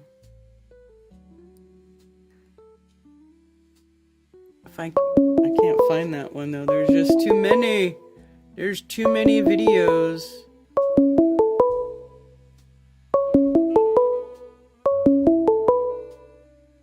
Thank you for calling Coffee Talk. You're on with Karen B. Hey, Karen. I've been thinking for the better part of this past week about possibly calling you because the Mandela effect came up for me again.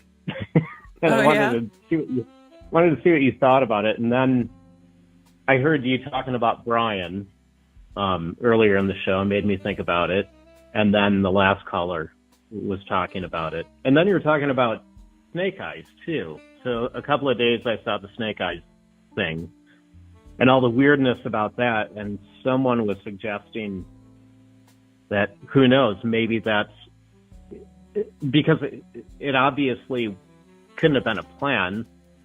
Charlie Kirk was 5, right? Mm-hmm. So is that somehow another Mandela effect?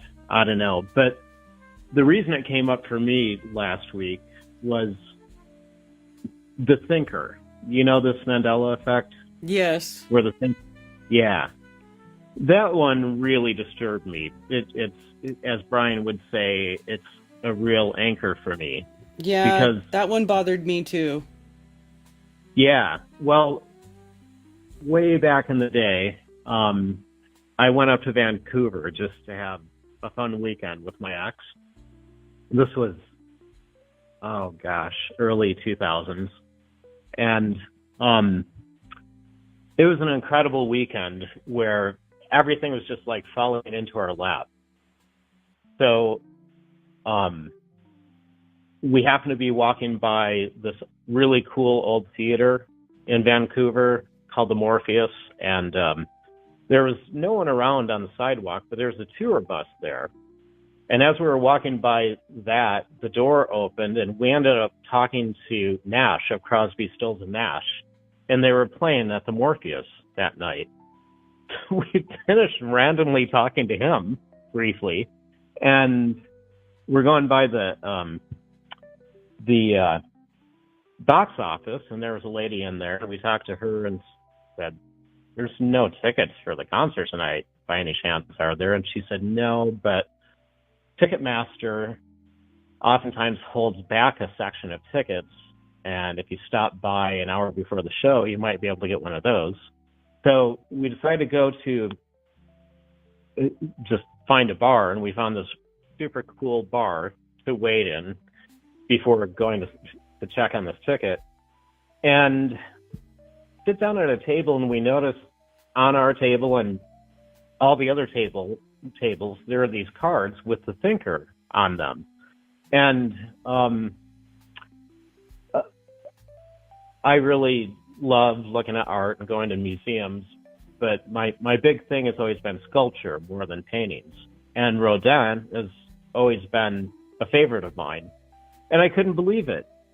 They were doing a Rodin exposition, and the thinker was there. And so we're like, oh my God, we just meet Nash. We're possibly going to the concert tonight, and now we're going to go see Rodin tomorrow. It was like so perfect. But we had a whole conversation looking at this picture of the thinker, and then the next day we went and actually saw it.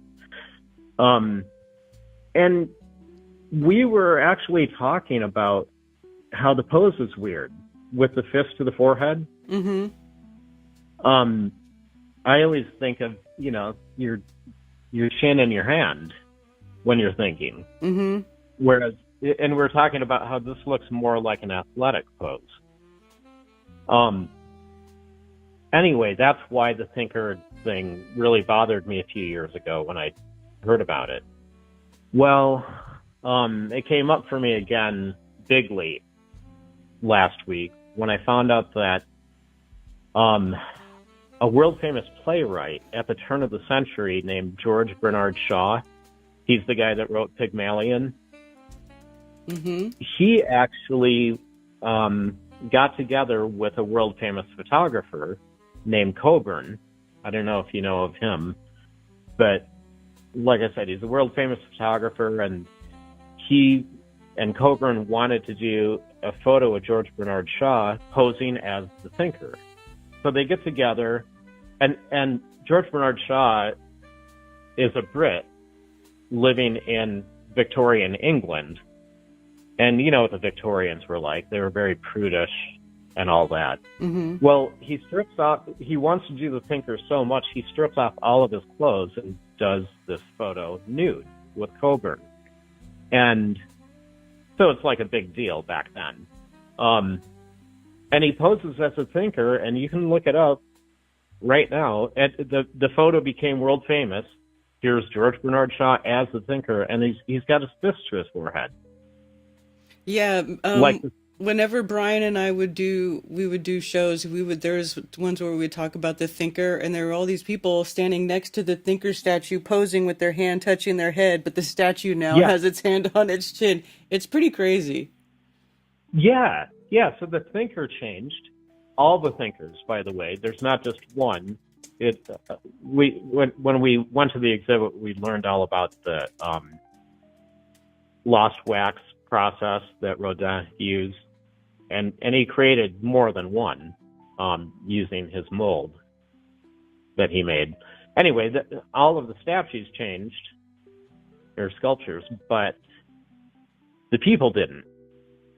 Right. The people imitating it didn't, including George Bernard Shaw. I mean, he was a brilliant playwright. Coburn was a brilliant photographer. I don't think they're just a couple of fuck-ups that got the pose wrong. How come I can't pull it up? I'm trying to pull up the picture. Is this it? No. You should be able to, easily. I easily did. George Bernard Shaw posing as the thinker. If you put that in. I have one, but he's got his hand on his chin. George Bernard Shaw posing as the thinker. Let me...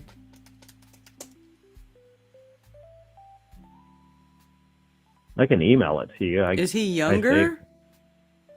Yeah, he's younger than the photos that you're looking at. He wasn't completely all white-haired. I can email it to you. Yeah, email it to me, and see, I wonder if I'm even finding the right one. Let's see. So anyway, that got me all disturbed. So I called my ex, and he totally remembers the whole thing too, with fist to the forehead. It's not just me. Right. Brian had a whole bunch of pictures of people like just taking pictures of themselves, and they all put their hand to their forehead. Yeah, so it really makes me wonder about the snake eyes thing. Yeah, I don't know. So are you Mandela affected also? I guess, yeah, you could say that, because like this one is one that I remember the thinker having his hand on his forehead. I don't know. There's a few others that, I can't remember right now. It's actually been a long time since I've thought of it. Yeah, I had kind of put it out of my mind for a long time too. And I started to doubt my memory, especially about the thinker. And then this came up, and here I am again. I don't know what to think of it, or if it really is a thing, is it like a byproduct of technology they're playing around with, or what? I don't know. No idea. Yeah, I don't know. And then the other thing is, what do you think about the Michigan thing that happened yesterday? Oh, the Latter-day Saints church shooting? I actually Yeah. haven't even looked into it that much because I've just been so busy, but I barely heard about it last night. I think it's that they've entered us into the destabilization phase. So we've been through like a decade of demoralization and everything that they got all the leftists to buy into. Mm-hmm. And now it's destabilization with Kirk and the thing yesterday was just weird. The guy blasted into the side of this church with a pickup truck, and he's got two massive American flags flying from the bed of the pickup truck. And there's one of the Mormons that was in the church. He's being interviewed out in the parking lot. He said, at first, we heard the huge bang and saw this crack in the wall, and we thought it was a huge accident. So we ran outside to see if we could help and saw the American flags, and we knew it wasn't an accident. What a weird thing to say. Anyway, yeah, this guy looks like anything but a leftist. I just think they're going into this destabilization phase. One of my neighbors, who's the Kool-Aid hair gang, she was telling me about she was excitedly telling me about this blackout movement that is starting now. And so when I got home, I looked that up, and it's all about sabotaging industrial sites and anything the government's trying to do, and doxing government workers, crap like that. Just destabilization stuff, but it's organized. It's being intentionally done. And I think they're just going to keep doing thing after thing after thing. Well, yeah, because they're not going to give up their power willingly or easily. Yeah. I think eventually where they want to end up is total control and getting all conservatives to agree that things have gotten so bad we need to have the 7 no-hide laws. I think that's where it ends up. Well, and they want to implement digital ID and social credit scores and carbon credit, and they want complete and utter total surveillance and control over like every aspect of everything. So, yeah. Yeah. So that is good. Well, it's good that people are at least questioning stuff and, not buying what they're being told. So, yeah, your last caller just nailed everything. I love that aspect of this. Mm-hmm.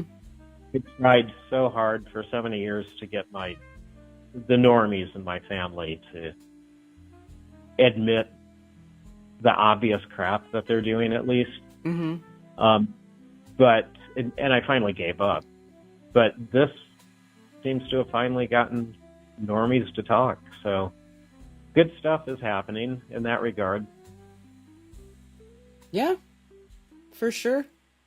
More and more okay, people. Dude, I can't find this picture of George Bernard Shaw, but I'll find it as soon as we hang up, and I'll email it to you. Yeah, send me an email, because I was one was showing up, but it looked like he had his hand on his chin, not his forehead, so...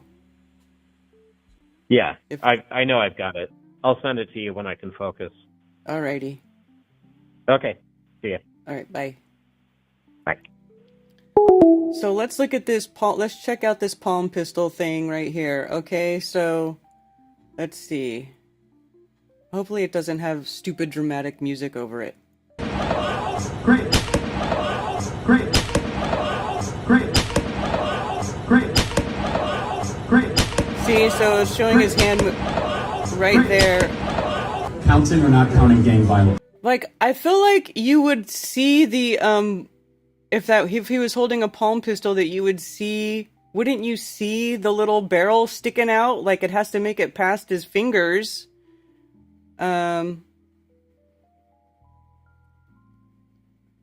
So let's slow down this playback speed.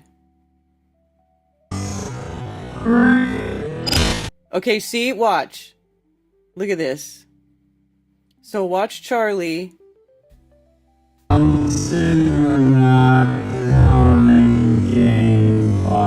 Gang violence. Guy puts his hand up. Charlie reacts. Then you hear the shot. You see that? Charlie reacts, and then you hear the shot.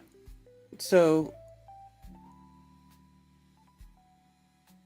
right here, Charlie's reacting. You see him right there on the left. He's reacting. And then, boom. Then you see the guy jerk his hand like as if that's when they're claiming that the palm pistol was shot. But Charlie's already reacting right here to the effects of the bullet. See, he's wincing right here. Then, boom, the guy pulls, tugs his sleeve. That matches the sound of the shot. So I guess if it was close range, the sound would match the action of the hand because it's not far away. But the fact that Charlie, his body is responding, it's already reacting to right here. It's already reacting to being shot before the guy even moves his hand. So for me, that kind of debunked the palm pistol. For me, that debunked the palm pistol theory. Pretty unequivocally.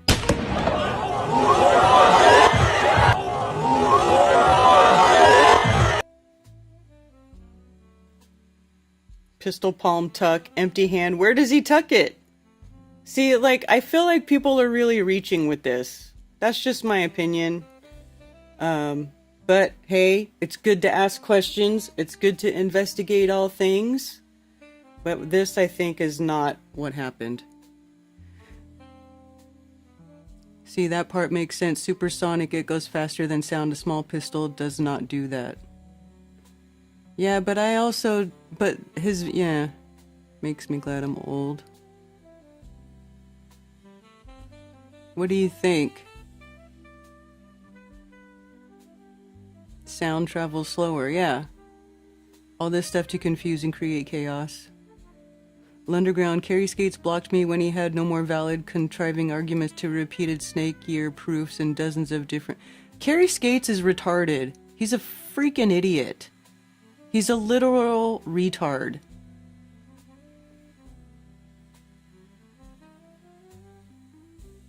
So glad they are using node rings and purple hair to signal who to stay away from. You mean nose rings? Yeah, so anyway, I don't know. What do you guys think? I mean, he's... Great! You can see his body reacting before that guy allegedly shoots his palm pistol, so... Why am I not seeing people in chat? I'm just curious what you guys think about my assessment of that. That's just my question. I've never even seen this kind. Is this really a real thing? A palm pistol? This is crazy. Let's see. Oh, that's just a screenshot. Palm pistol. I've seen like little Derringer, like little pea shooter, like 1 and 2 shot pistols. Crumb has the coolest little mini pistol. It's like it shoots little 22s. It's so cute and little. It's like a little World War II pistol. It's like from his great grandpa or something. That thing is dope. Anyway. Let's see. Chicago palm pistol. How about videos?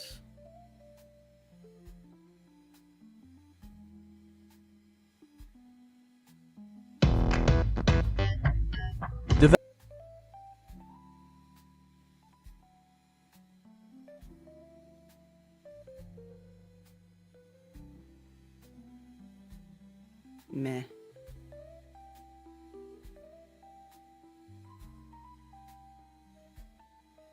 Century. It was called the Protector Palm Pistol, built Survival weapons during shipwrecks.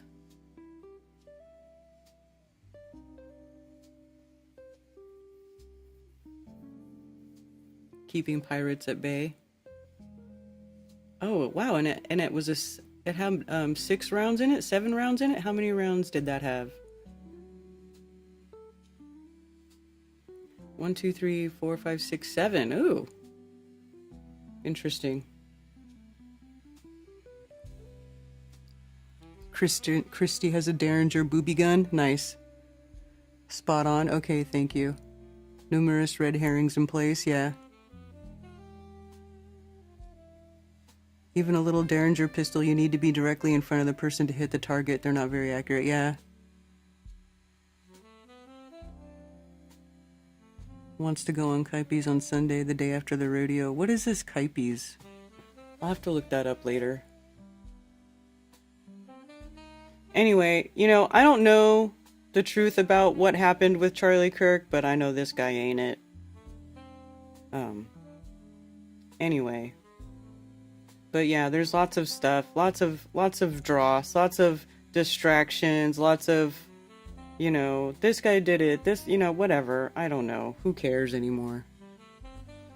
Palm pistol looks like an inhaler. Yeah, it does. Or a packet of birth control pills. That's hilarious. Your 357 has 7 shots too. Cammy has a 7-shooter too. They watch too many movies. Not accurate and no power. 22 pistol won't go through a button on your shirt. I still don't want anybody shooting at me with one, I'll tell you that much. Still don't want anybody shooting at me with one. No thank you.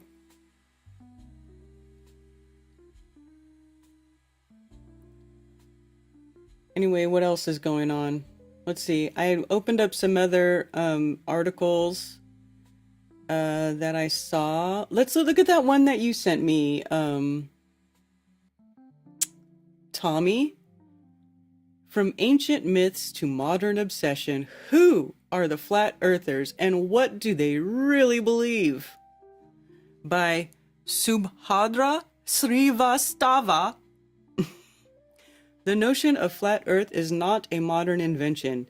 In ancient civilizations such as those in Egypt and Babylon, the earth was often depicted as a flat disk. Somebody tell Brian Cox, because he doesn't think that anybody ever thought that. Introduction. A modern-day conundrum. Despite centuries of scientific consensus affirming Earth's spherical shape, a segment of the population continues to assert that our planet is flat. This belief, known as flat Earth theory, has experienced a resurgence in recent years, fueled by social media platforms and online communities. But who are these individuals and what do they truly believe? Historical roots of flat Earth beliefs. The notion of flat Earth is not a modern invention. In ancient civilizations such as those in Egypt and Babylon, the Earth was often depicted as a flat disk. However, by the 3rd century BCE, Greek philosophers like Aristotle and Pythagoras provided evidence of Earth's sphericity through observations of lunar eclipses and the curvature of the horizon. Despite this, flat Earth theories persisted in certain religious and cultural contexts, particularly during periods when scientific knowledge was less accessible. Oh, right.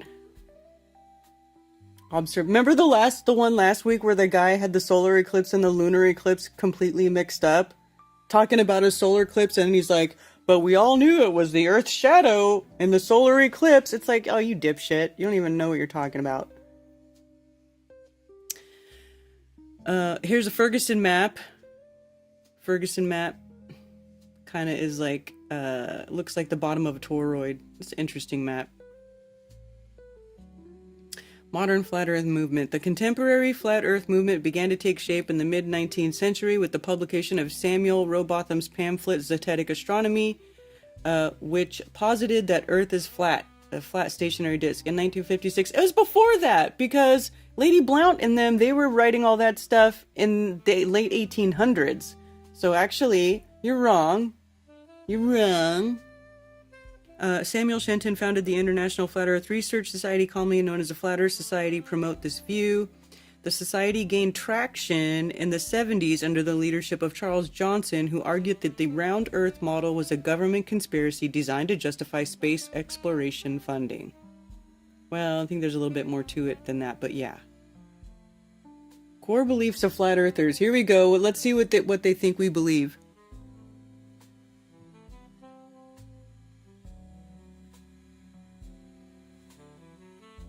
The dude who shot him is out and makes music videos. Reagan survived like half a dozen shots with a .22. Yeah. That's funny. The dude who shot Reagan makes music videos? I don't know if... No, I don't think Crumb carries it all the time, but... Just saying, he has this cool little World War II pistol.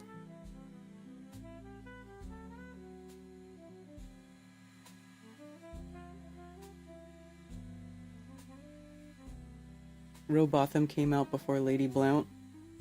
Right, but this is talking about... This doesn't but this is mid-19th century. Lady Blount was publishing stuff in the late 1800s. From what I was looking at. Alright, contemporary flat earth movement began to take shape. Oh, I don't want to read that again. I want to look what they believe. Here's what we believe. Okay, modern flat earthers maintain several key beliefs. Okay, Earth shape. They assert that the Earth is a flat disk with the North Pole at the center and an ice wall commonly identified as Antarctica encircling the edges to prevent oceans from spilling over. Gravity. Many reject the concept of gravity, proposing alternative explanations such as upward acceleration to account for the sensation of weight. See, this is why you upwards moving Earth people suck. See, we don't believe that. We do not believe that. That is an absolute ridiculous motion. Celestial mechanics. They believe that the sun and moon move in circular paths above the flat Earth, creating day and night cycles rather than orbiting a spherical planet.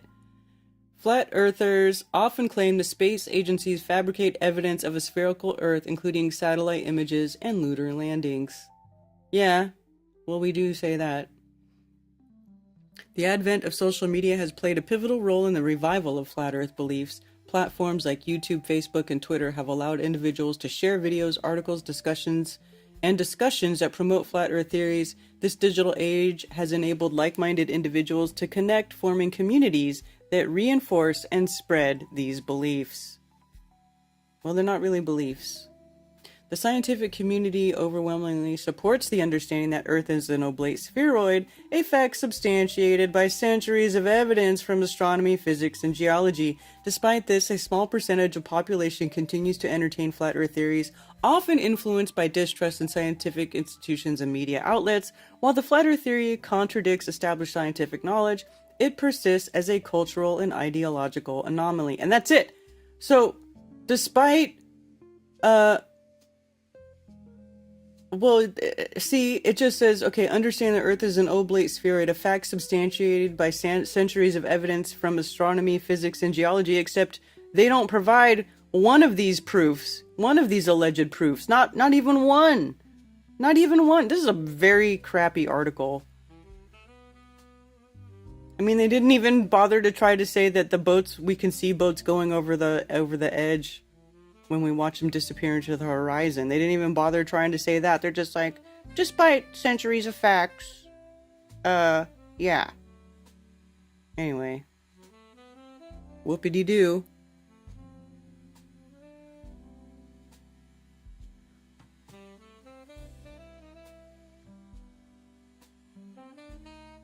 Hey, G-Song.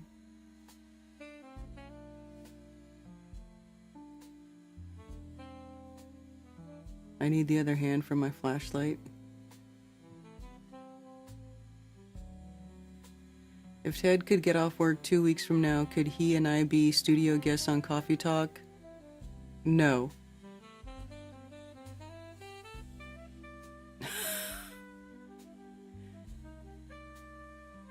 I have a 12 gauge pump shotgun with a 1,000 lumen flashlight in the fore end for bumps in the night.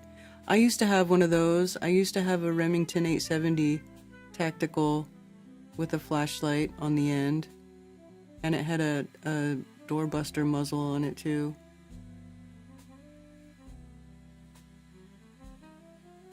But, you know, it disappeared when I was in the hospital having my wrist put back together. Gravity is a complete fabrication and easily disproven.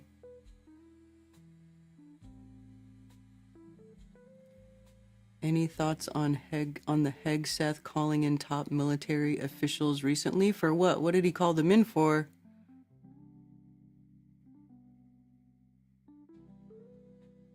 I'm not really sure.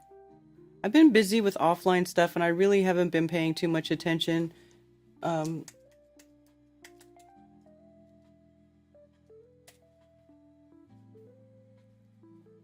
Let's see.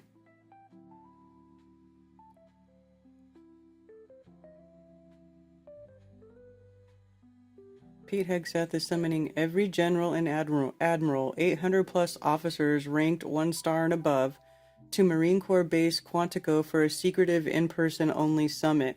This has never happened in American history. Even commanders deployed in Taiwan and Ukraine are being pulled back. No public agenda, no virtual option, just one massive urgent gathering.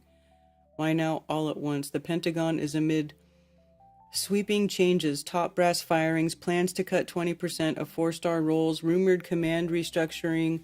Pulling so many senior leaders together on short notice is a major security and operational risk. Timing is striking. This meeting falls in the days of awe, the biblical 10-day period between the Feast of Trumpets and Yom Kippur, a season tied to warning, repentance, and decisive judgment. It is a very important Kabbalistic time in the Jewish tradition, right? Trumpets in scripture are a divine alarm calling God's people to wake up, assemble, and prepare for battle, blah, blah, blah. While not explicitly an end times event, the symbolism is powerful. What could this mean? Response to rising geopolitical threats, China, Russia, and others, prep for military shifts, testing loyalty and leadership within the U.S. military. Interesting. Ordered all military generals to meet on 9/30. Oh, so tomorrow, the largest meeting of military generals in American history. The next day is October 1st, right? Red October.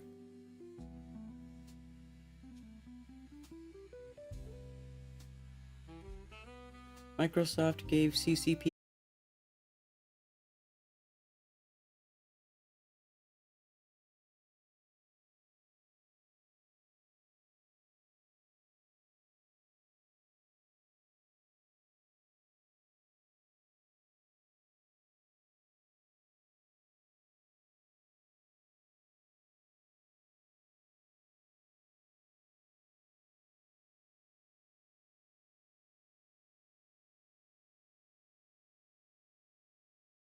released just before Hegseth called the meeting. There is no way we can go to war, let alone defend ourselves with our military in this condition. Number of years that Army ground vehicles met mission-capable goals in fiscal years 2015 through 2024. Well, this is kind of a blurry graphic, but it's making it look like our military is weak, I guess, is the point of that? I have no idea.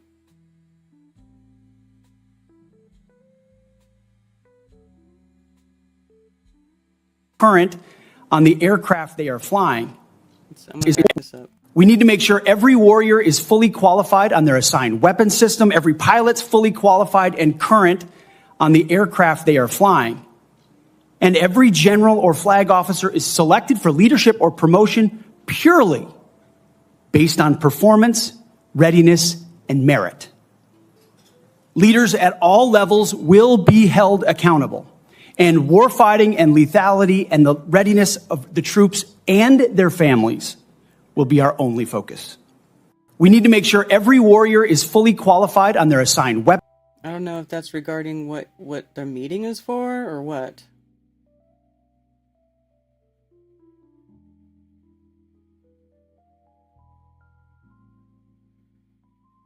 Hegseth orders rare urgent meeting of hundreds of generals and admirals. Pentagon has summoned military officials from around the world for a gathering in Virginia. Even top generals and their staffs don't know the reason for the meeting. Oh, okay. Well, I mean, it doesn't bode well, I'll say that much.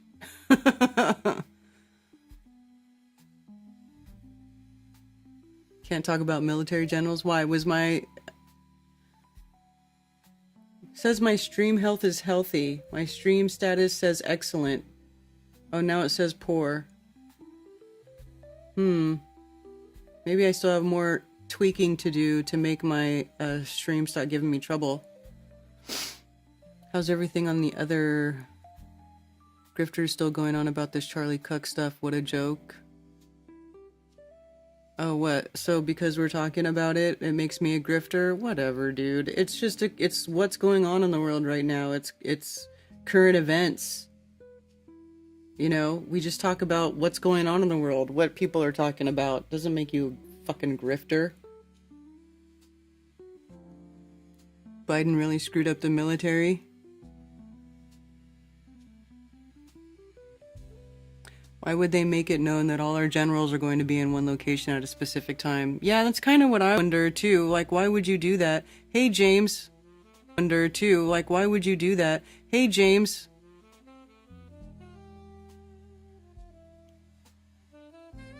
Our military is tiny, always has been.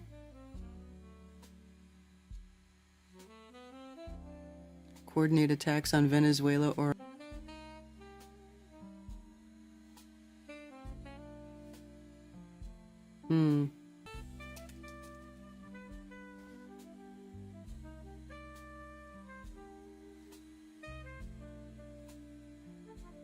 No, now it says back. Excellent connection.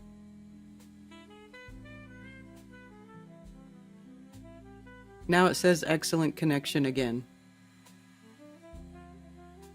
So ridiculous.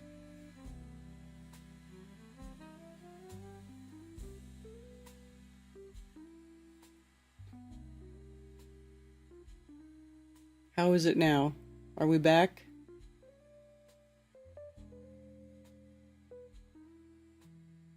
I see it's looking all pixelated and kind of kooky. Oh, now it says poor again.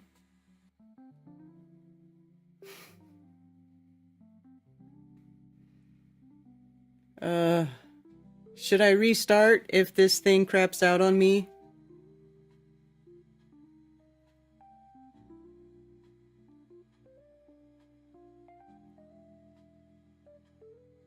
Yeah. I tweaked some of the things in my settings because I filed a help ticket and it seemed to be doing better last week, but now YouTube, it says, is not receiving enough information, and the other places seem to be going just fine. Rumble is still up.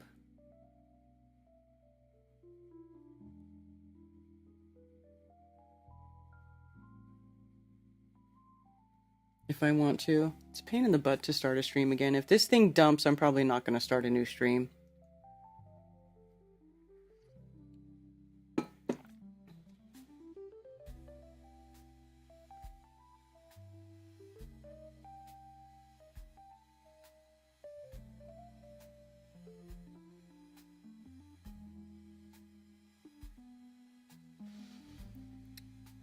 So, that's interesting. So that'll be something to keep an eye on, what the meeting is about.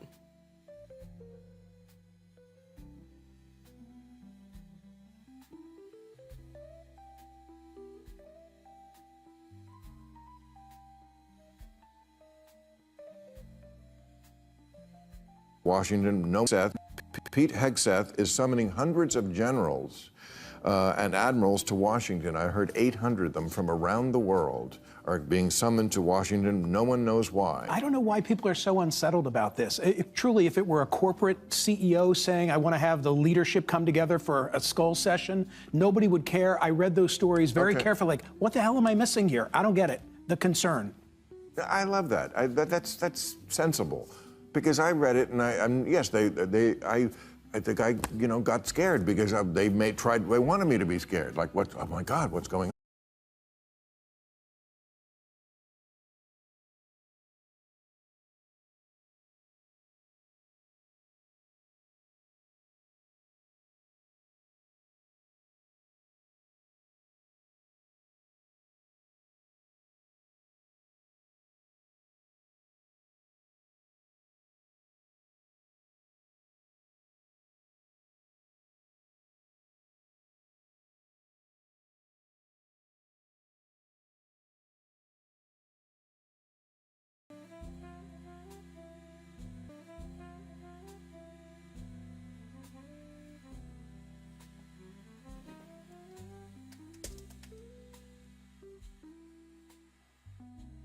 Oh, now it's back again.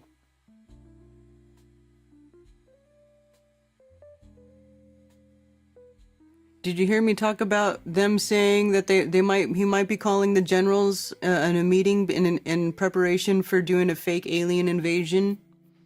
You know, we had to get all our military leaders on board for this existential threat to humanity. The aliens are parked outside of Earth. I don't know. We'll see. We'll see. Sorry about my stream buffering. YouTube hates me, dude. Hates me. 11:11.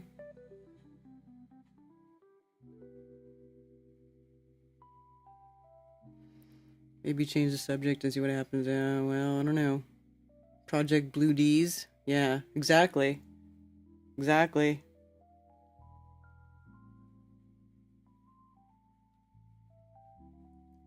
What else did I see? This also, not a sci-fi plot. The universe's first photographed black hole just flipped its magnetic field. Because, you know, they have the pole shift, fear porn, climate change, whatever, pole shift, catastrophic event thing going on, right? That, I think, is, you know, that's mostly for conspiracy theorists. I don't think most people even think about the poles flipping or what the magnetic poles are doing.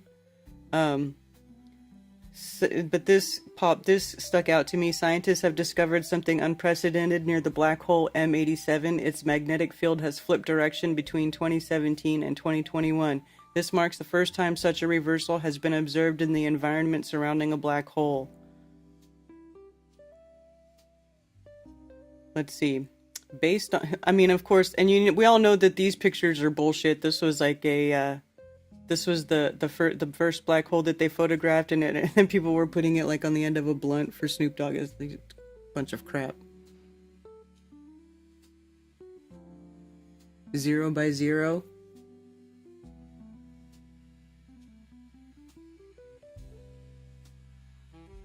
Can you guys hear me? Black holes are gay.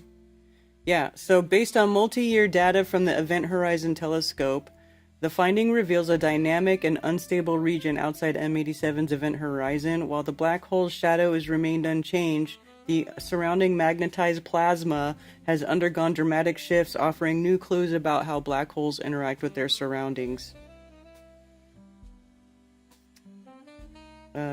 About 55 million light years away, M87 is a supermassive black hole in the Virgo galaxy. It's a supermassive black hole in the Virgin galaxy. A Virgo galaxy cluster with a mass roughly 6.5 billion times that of the sun. It became the first black hole ever imaged when its now iconic silhouette was published in 2019 by the EHT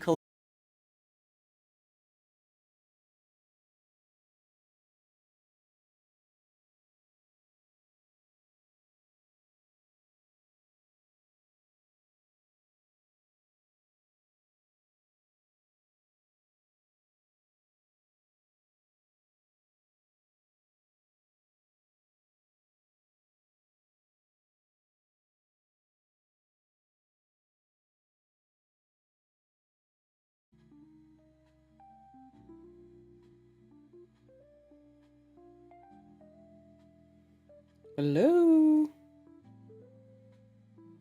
My word. Oh, it's black on Rumble too.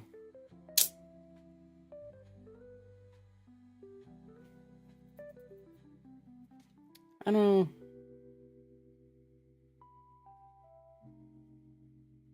know, man.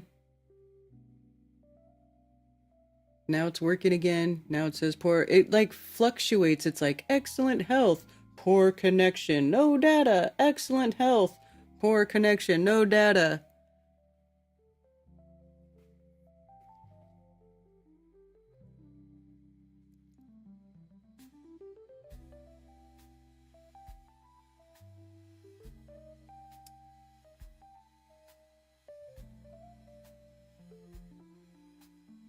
Technical difficulties are so irritating.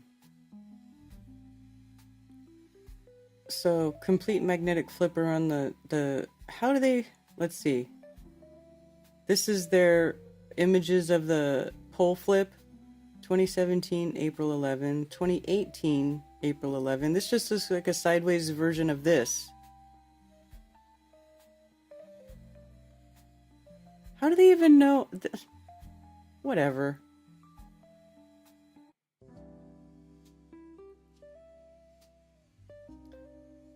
When light moves through a strongly magnetized environment, the orientation of its waves become aligned, revealing patterns invisible in traditional imaging. Polarization data from 2017 showed the magnetic field swirling in a clockwise direction. By 2018, the pattern had shifted anti-clockwise, and by 2021, it had fully stabilized in that new orientation. This is the first time a magnetic polarity flip has been detected around any black hole. This tells us that the magnetized plasma swirling near the event horizon is far from static. It's dynamic and complex, pushing our theoretical models to the limit. I mean, how does this look flipped to you?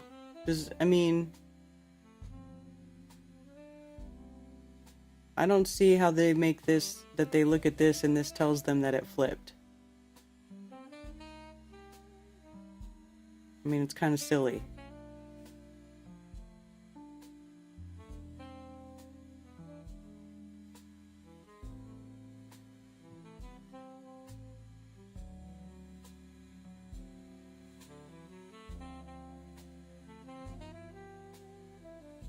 Still working?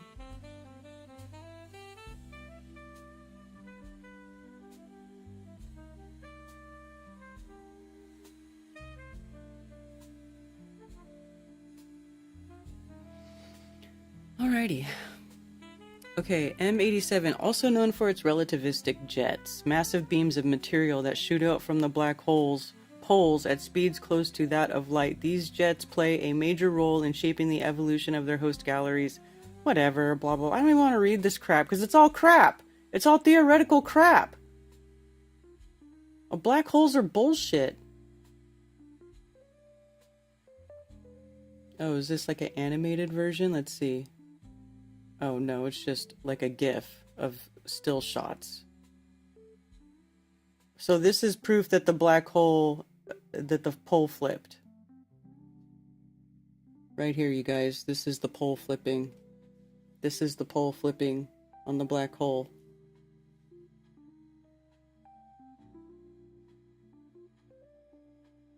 Fascinating, isn't it?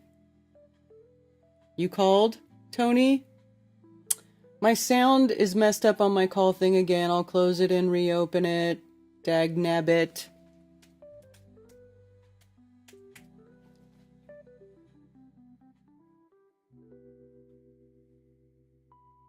I don't know why it decides to just stop working.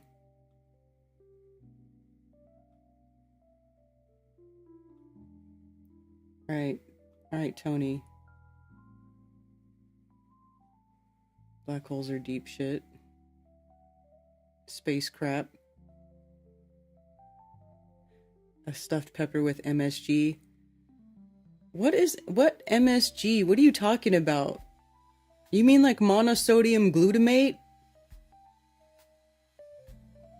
Why would you put that on your food on purpose?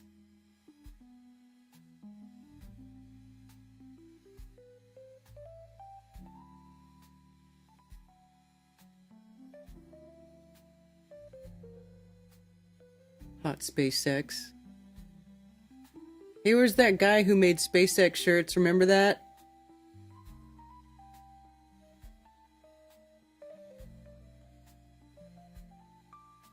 Anyway. Blah, blah, blah. We made some CGI pictures. Blah, blah, blah. Black hole. Pole flipped. Whatever. I just don't. It's so lame. The whole pole flipping narrative.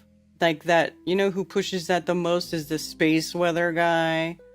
The guy from Suspicious Observers, who says, "No fear, blah blah blah. Eyes to the sky. You're watching." You know, we got another hot spot or whatever. He's so ridiculous. He's so ridiculous with his fear-mongering. Yes, monosodium glutamate, it helps protein to be used more efficiently by the liver so it builds muscle with less going into fat. Weird. Thank you for calling Coffee Talk. You're on with Karen B. Hey, Karen B. It's Tony Coriolis. What's up, Tony? Not much. Congratulations on episode 200. Why, thank you. Gotcha. I did plan on calling in and, like, reviewing my old calls and, like, the best things I brought up type of thing, and I definitely have some stuff like that, so in the future, I'll bring that stuff up, like some interesting stuff with the moon and whatnot. We were kind of chugging along, and this TFE thing kind of changed, I don't know, that conversation. Then we were talking about that, and yeah, so I got stuff in that regard. But today, like a mega flood came through my park, and it kind of, they route all the water for Scottsdale to come through the park. So I sent some pictures over to the Rebellion, if you want to show those. Yeah, my park got destroyed, so I kind of got to be a little quick today, just nonstop working. Oh my gosh. Totally. When you see the pictures, too, that's only the tip of the iceberg. I'm not taking that many pictures. I'm just doing stuff. But then I did want to shout out the guy earlier was talking about Jack Black's mom being like a NASA lady. And like I did rewatch Tenacious D recently. Did you know that movie has like a bunch of tarot stuff within it?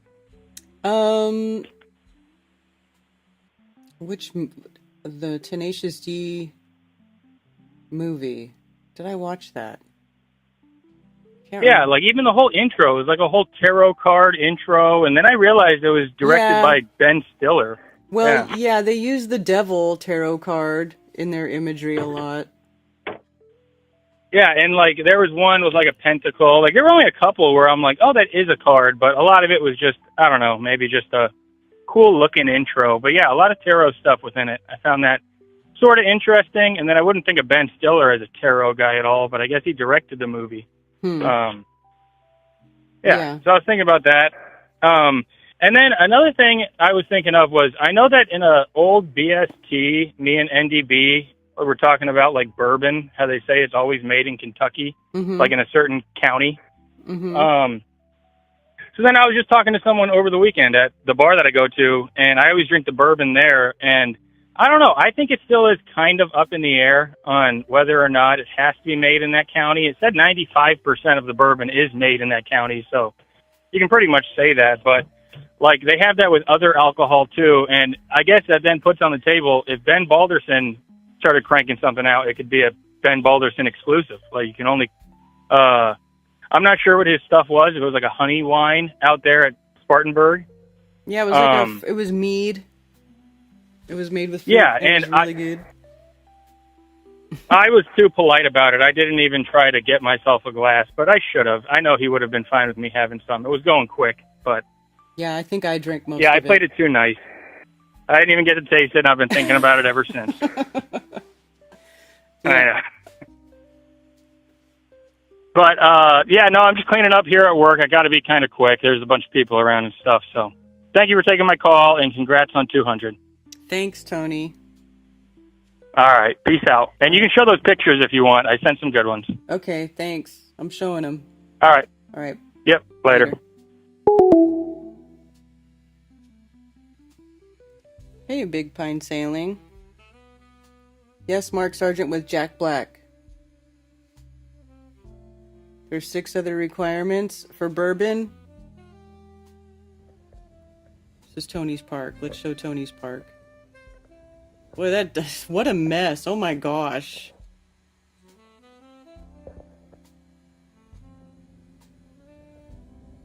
Oh wow. It's a huge mess. It totally did get flooded. Oh my gosh. Well, you know, I don't know what it looked like before, so I can't tell, but it does look like it's a huge mess. I don't think I saw it very much before. What a pain in the butt. That's kind of a bummer. That's got to bum you out a little bit. Anyway, what are the requirements for bourbon whiskey. Let's see. Bourbon whiskey must be made in the United States from at least 51% corn, aged in new charred oak barrels, distilled to a maximum of 160 proof, and bottled at a minimum of 80 proof. Additionally, it cannot contain any added flavorings or colorings.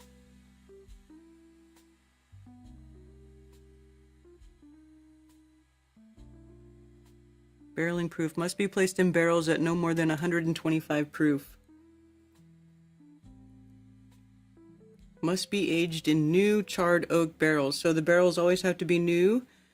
Age duration. There's no minimum aging requirements for bourbon, but it must be labeled as straight bourbon. It must be aged for at least 2 years. If aged less than 4 years, it must include an age statement on the label.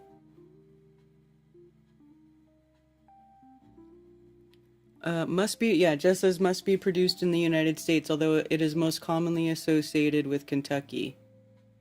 But there you go. Those are the requirements to make bourbon whiskey.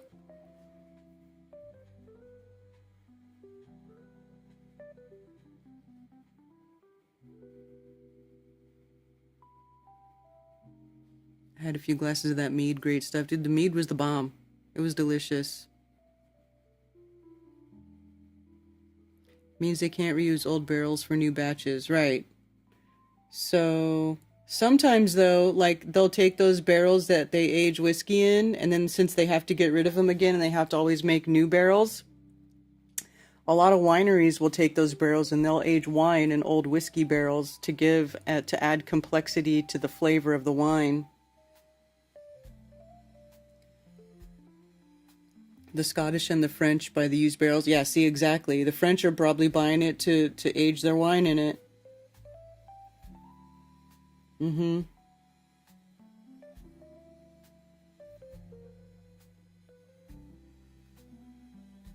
Interesting. Kind of makes me want some bourbon.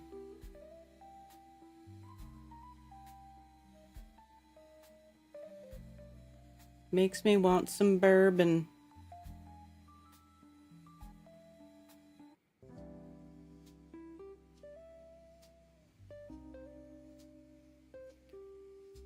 Stanford's study shows flying and dog food cause more damage than recycling, while climate scientists hide truth.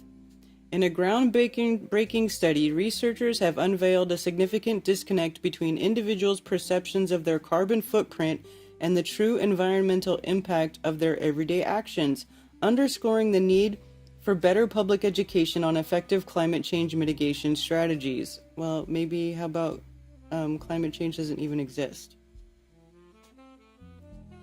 Researchers reveal a disconnect between personal perceptions and the actual impact of carbon footprints. High-impact actions like flying and pet ownership are often underestimated by the public. Feeding pets meat-based diets contribute significantly to carbon emissions comparable to millions of cars, you guys.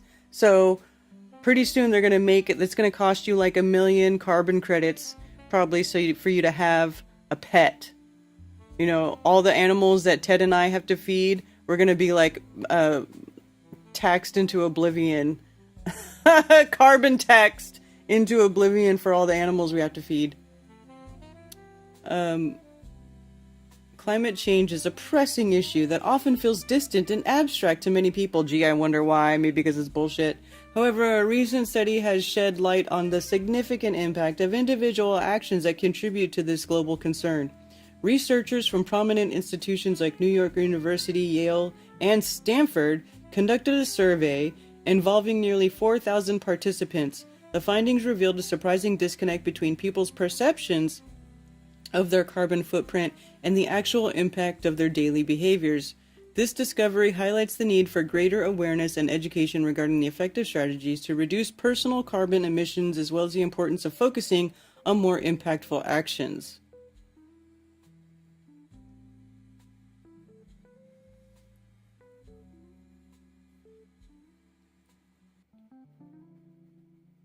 According to a study, Many Americans are unaware of the true impact of their individual. They keep saying the same thing over and over. People often believe that by recycling and using energy-efficient appliances, they are significantly reducing their carbon footprint. However, the study indicates that these actions may not be as effective as once thought.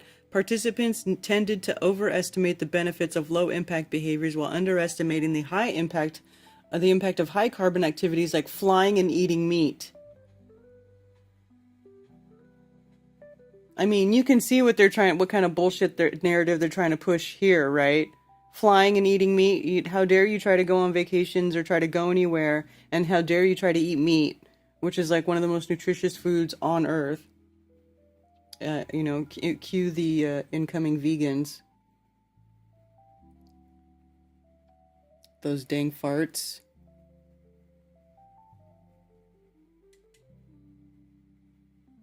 Bourbon unless it's Jameson.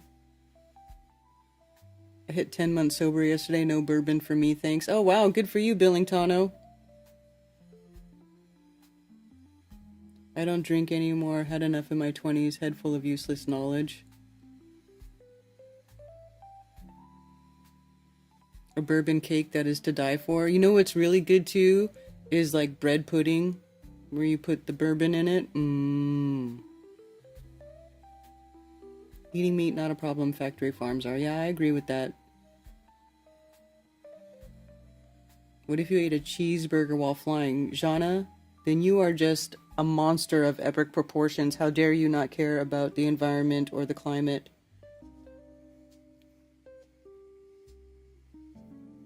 Are what you eat dead and stinky inside? Well, I ate a vegan diet for 7 months and I felt like I was dying. I felt very malnourished. I felt weak. I felt like I was always hungry. And then I started eating eggs and cheese again. And then I felt wonderful. And so now I just have a balanced diet. And I love my protein.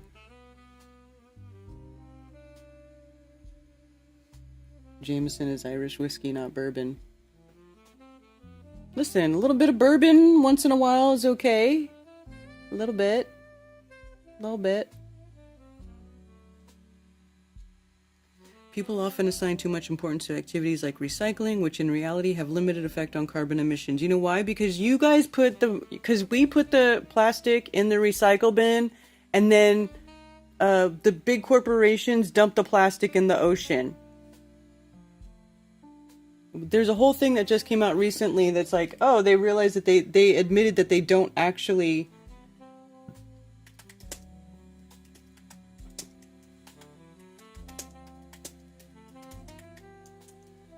Does plastic actually get recycled?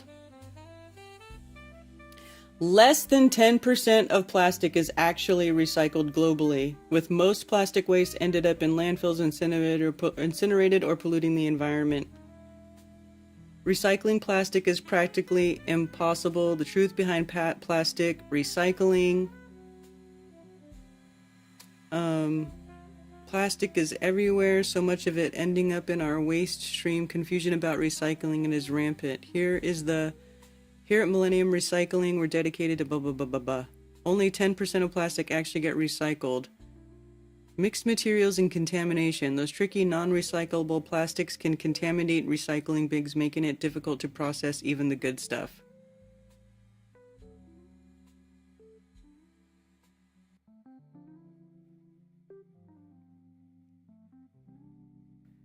Bottles, tubs, and jugs. These champions, typically made from PET like water bottles and HDPE like milk jugs, are widely accepted in most curbside recycling programs, including ours.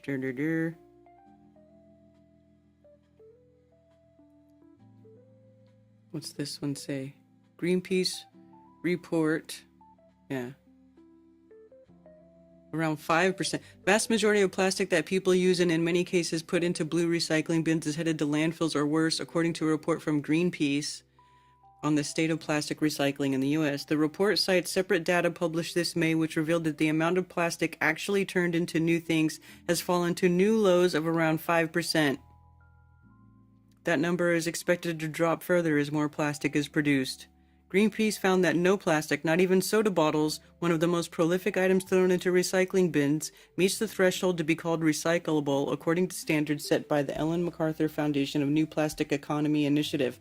Plastics must have a recycling rate of 30% to reach that standard. No plastic has ever been recycled or reused close to that rate.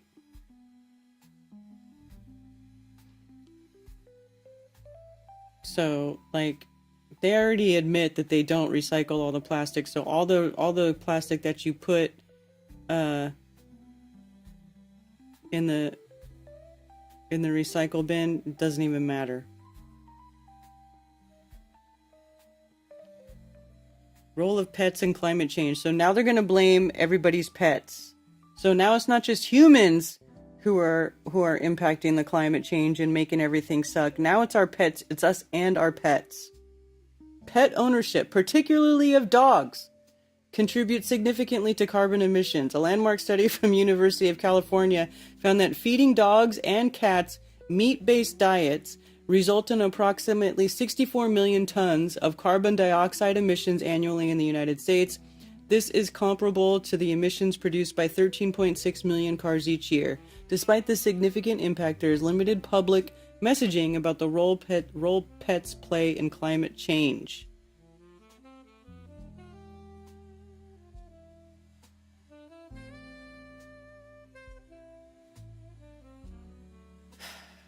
It's just such crap. All of it is just such crap. Just lies that they invent to tell to disrupt our lives and make us miserable and make us worry about something other than, you know, our right to self-determination and leading happy lives and having families and raising children and, you know, all that happy horseshit that we're actually here to do. Hi, Mike Sargent. Thank you for your support. India is #1 polluter, or is it China? Who knows? Blanton's bourbon is magnificent. I have not tried that. I'll have to try that. My aunt was a veg head much of her life and had the driest hands I've ever seen.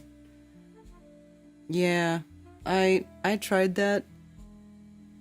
Yeah, a whole not eating meat thing, and it sucked. I was okay with the vegetarian diet though. As long as I could get some eggs and cheese, I was actually okay with that.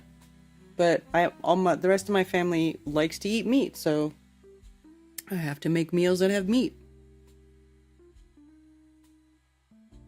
That's hilarious. What about the tire pit in India that's been burning for like 30 years? Is there really a tire pit in India that's been burning for 30 years? Let's see.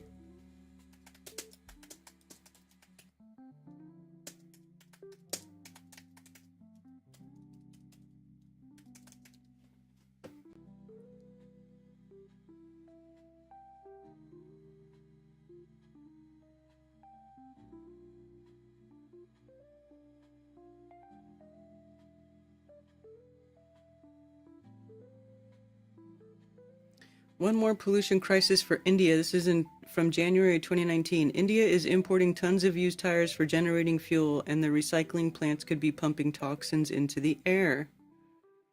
Well, that's not just a fire pit. That's like them using it.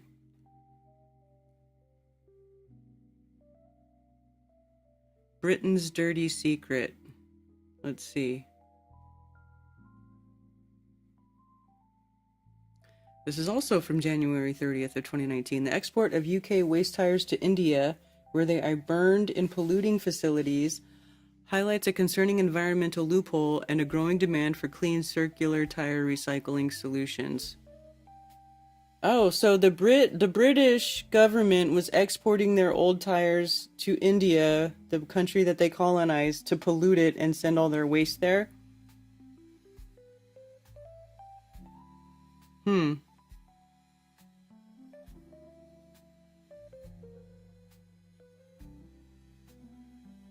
Burning tires, a persistent menace to the environment. This is from 2021. Industry's burning of tires for fuel and oil goes unchecked by the government, posing serious dangers to the environment.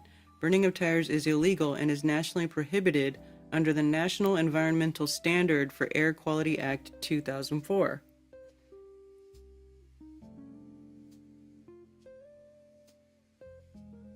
Scrap tire supplier. And they collected scrap tires to traders who in turn hand them over to companies where the tires are recycled into traditional fuels and oil. Due to the direct burning of tires in order to extract fuel and oil, some industries have also been charged with lawsuits.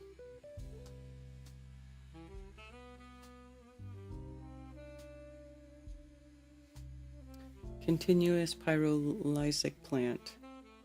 Well, pyrolysis, yeah, that's been around the thing for a while. I don't know, but yeah, exactly. It's just so ridiculous. Tires from UK being burnt in Indian furnaces.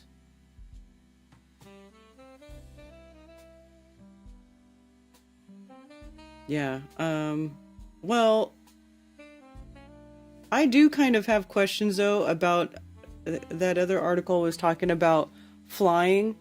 I mean, I'm in a flight path and I have to wonder, you know, what is all that exhaust and that stuff that's coming out of the planes? You know, what is that? Because there was something, wasn't there something that I wish Ted was here, because we were discussing the additives. We were talking about what they put in jet fuel, and that there was something that they use in jet fuel that's a neurotoxin, and the way that you can identify it is like it leaves, if you smell it or breathe it, it leaves a metallic taste in your mouth, which has happened here on days where the whatever is coming out of those planes is like overwhelming, and then there is like a metallic taste in the air. So it makes me wonder if they, you know, who regulates what they put in jet fuel and what is it. I know I looked on Wikipedia, or I looked up what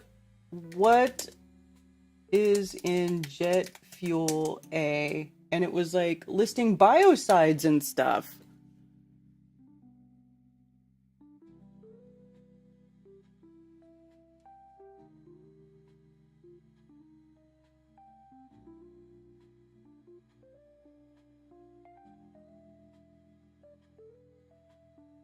Static dissipator additives to prevent static electricity buildup, antioxidants to prevent fuel degradation, biocides to inhibit microbial growth in the fuel.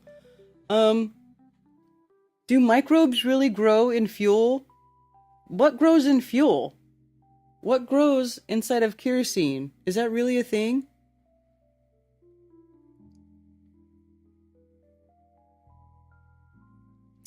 Tommy, passenger planes don't spray chemtrails. Well, listen, but they're using fuel. What is in the fuel that's coming out? Because you see these passenger planes leaving stuff in the air.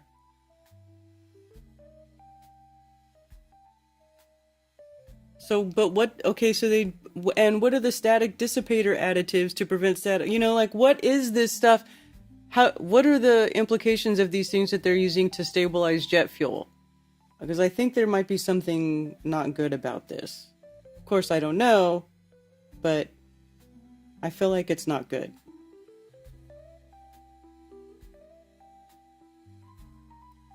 Algae grows in the tanks? Yes? That's crazy to me that things would grow in fuel. Who went on a date with Sargent in North Wales?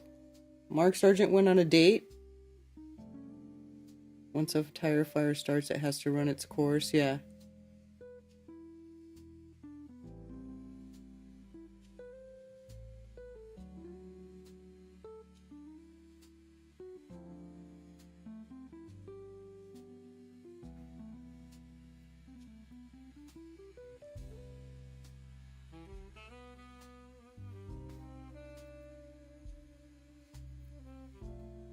Condensation in diesel fuel builds up, water separates, algae grows in it. Well, that makes that's diesel fuel though. This is kerosene, jet fuel. Is it the same?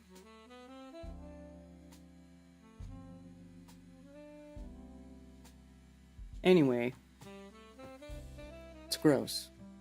And then this morning, big problem on old boats. Okay. And then this morning when I was walking my dogs down the woods, I heard like, dude, like the whole time I can't even hear nature because there's just jet after jet after jet because I'm in the flight path.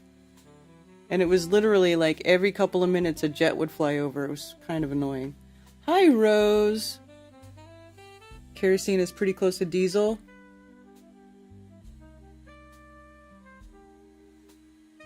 Okay.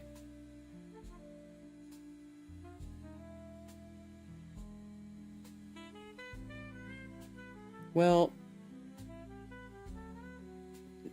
that can't be good, right? No, I'm west of Charlotte. I hear the Charlotte, which is even busier. So like every flight that leaves Charlotte in the morning to fly west goes right over my house. And it's really annoying.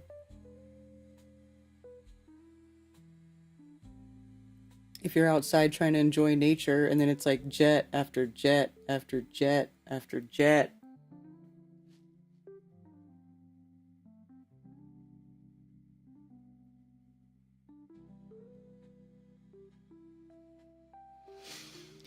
Okay, well, there you go.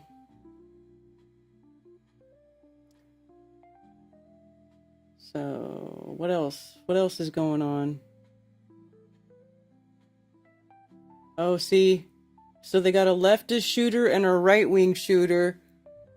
The leftist shooter shoots Charlie Kirk and the right-wing shooter shoots Mormons.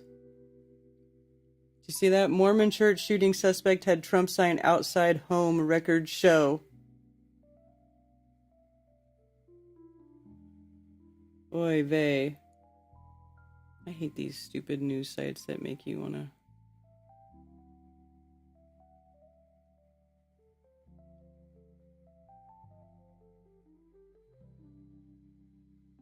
And then this guy is apparently saying he didn't do it. He has not entered a plea and will not do so on Monday, his second proceeding before Utah 4th District Judge Tony Graff in Provo. Robinson will participate virtually from the Utah County Jail. He made his initial court appearance in a live video feed from jail on September 16th.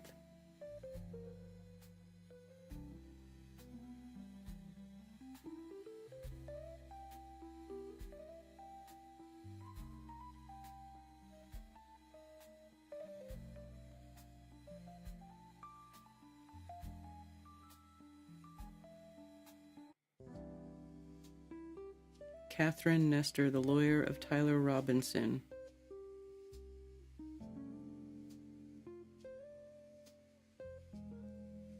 Oh, so they're doing his hearing today, the 29th.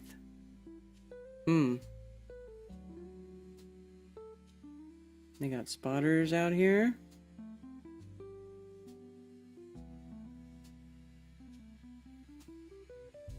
Confess to everything in text, but no plea weeks later. Yeah, that tracks. It's ridiculous. And did you read the text that they released? Like, it's just, who freaking talks like that?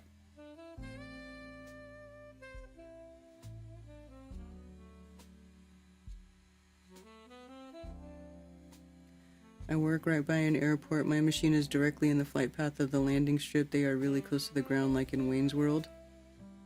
Yeah, well, Charlotte's like 45 minutes from me, but you know, the jets they're a little bit higher than, you know, but they're not that high yet. They're still climbing, you know, they're still working those engines and climbing altitude, so they're freaking loud when they're leaving Charlotte and they fly over my house. I did a Charlie Kirk reinforced neck test, by the way. Is this the one that I commented on? Yeah. Okay, But this is not really the same. This is not like, this is a 308 versus Cowbones. It's not a 30-06. You know, a 30-06 would be way more dramatic at showing how, I mean, and this is a smaller round. But it's interesting. That's me joking, but Charlie was a man of steel, not wood. But yeah. How many people watch this on Mark's channel? I wasn't going to do a video on this, but since Turning Point decided to release a statement saying that a 30-06 round hit Charlie Kirk's neck and his neck stopped it because of apparently superhuman abilities, we're going to do a full-blown test here. And what you're looking at is 2 cow vertebrae bones that are strapped to a pressure-treated piece of 4x4 wood. And the rounds we are using here to go through it are Winchester 308, which, as you guys know by now, is slightly less than a 30-06, so it's a slightly smaller round. 150 grain copper jacket, and we're going to set this thing up at about 40 yards out. And also again, the cow vertebrae manifesto. bones strapped to either side, so we're going to go lengthwise, just to make sure, right? One is better, not mine. We can penetrate both sides. The prediction here is it's going to go through one of the bones, shatter it, go through the 4x4 hardwood, which it's extremely tough, and then go through the other side. Again, the reason why we're doing this is because Turning Point is not backing off their statement that a 30-06 round fired from 140 yards was just stopped. So we set it up about 40 yards. I'm going to shoot here down by the bottom of the fence. We're going to take one shot. Here we go. Boom. Target goes down. And now we move in to check it out. Again, at the muzzle, velocity is about 2,850 feet. So first vertebrae bone, there's the entry wound. We're going to spin it around. And the exit wound just shatters it. Goes into the 4x4. We'll see if we can get the strap off here and then hold it up. Some lead fragments already going. There's the entrance wound into the 4x4 piece of wood. And again, there's not going to be much expansion on pressure treated, and it goes right out the back. No problem at all. And then it's going to strike the second cow vertebrae bone, which we're going to hold up here in a sec. And this just wiped this thing out, because at that point it's got a little bit of expansion. So the entry one's about here, pick up the fragments, and just took that bone and just messed it up, and then sent it off into the trees behind. So future tests, we might show you how much more penetration there is. Because again, not only did it go through 2 cow vertebrae bones and a 4x4 treated piece of lumber, but it kept going. So when Turning Point comes out, I know there's a lot of outrage in the community, but when Turning Point comes out and says, "Oh yeah, his next stop," no, is it possible? Sure, anything's possible. Never seen that before in my life, though. No friends. So there you go, 150 grain, 308. There's the remainder of the bones and the pressure treated piece of wood. So that's about it. Thanks, guys. Yeah, the whole story about his neck catching the bullet is total nonsense. 308 is a beast and probably my favorite.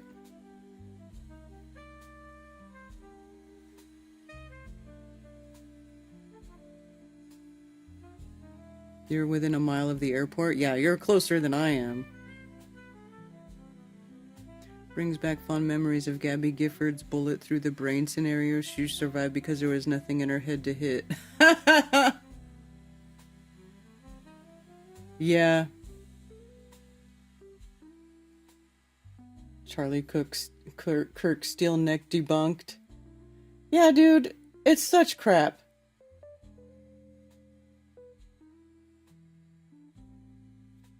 Yeah, that'll be that's interesting.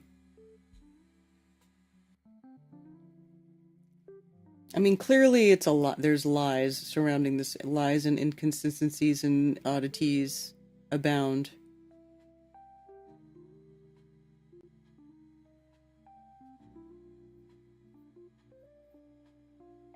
Something's popping off in Oregon right now.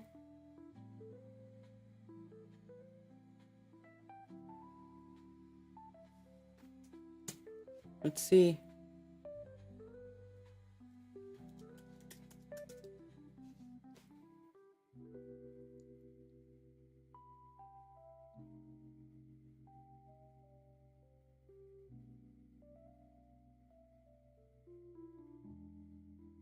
They're trying to deploy National Guard in Oregon. Holy crap, students wearing Charlie Kirk's Freedom shirt have totally taken over the student section at the Oregon-Penn State game tonight.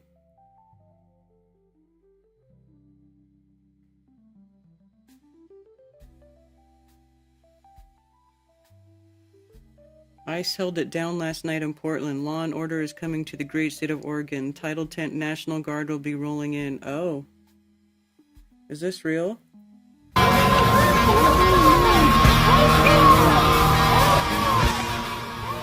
Why do they have to put music on top of stuff? Just share the daggum unedited video.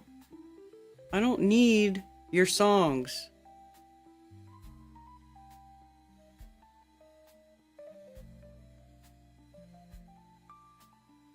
I got all cops are bad spray painted here, a cab. Is this recent? This is a 17-hour-old post.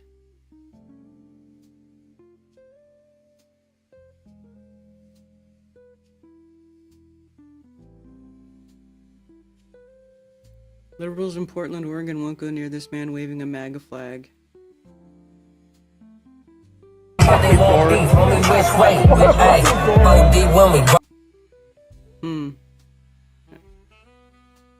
Down at ICE in Portland, this man comes through carrying an American flag and a MAGA hat. Oh, so ICE is arresting people in Oregon?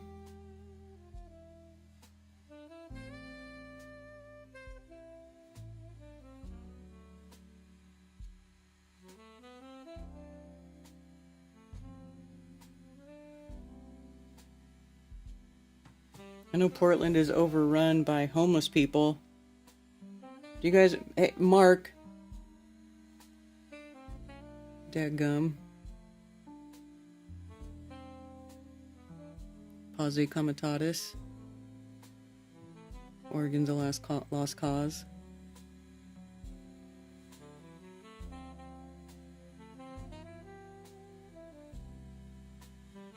Bend.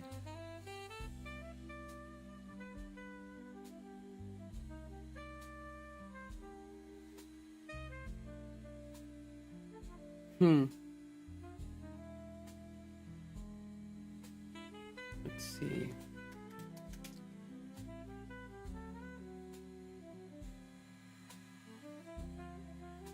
Oregon sues Trump administration over patently unlawful troop deployment in Portland.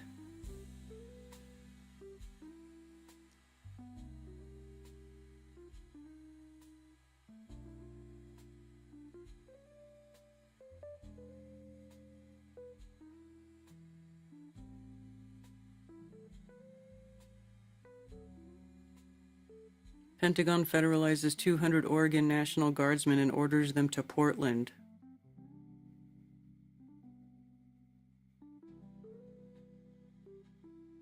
The announcement of the 60-day mission comes after Trump ordered the military to fight domestic terrorists in the city. Oof. Secretary of Defense Pete Hegseth ordered 200 Oregon National Guardsmen to be placed under federal command for operations in the state. The seizure of the troops came 2 days after President Donald Trump said he was sending the military to Portland, which he accused of being war-ravaged. War-ravaged, huh? A September 28 memo signed by Hegseth and directed to the Adjutant General of the Oregon National Guard called for federalizing 200 members of the Oregon National Guard under Title 10 of the U.S. Code. They are being called into federal service to protect U.S. immigration and customs enforcement and other U.S. government personnel who are performing federal functions.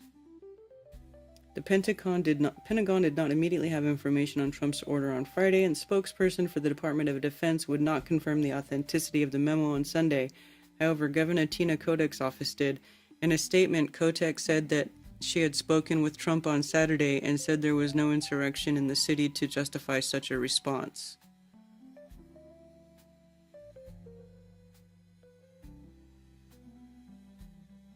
There has been no widespread unrest in Portland. The ICE facility in the city has seen small but ongoing protests for months.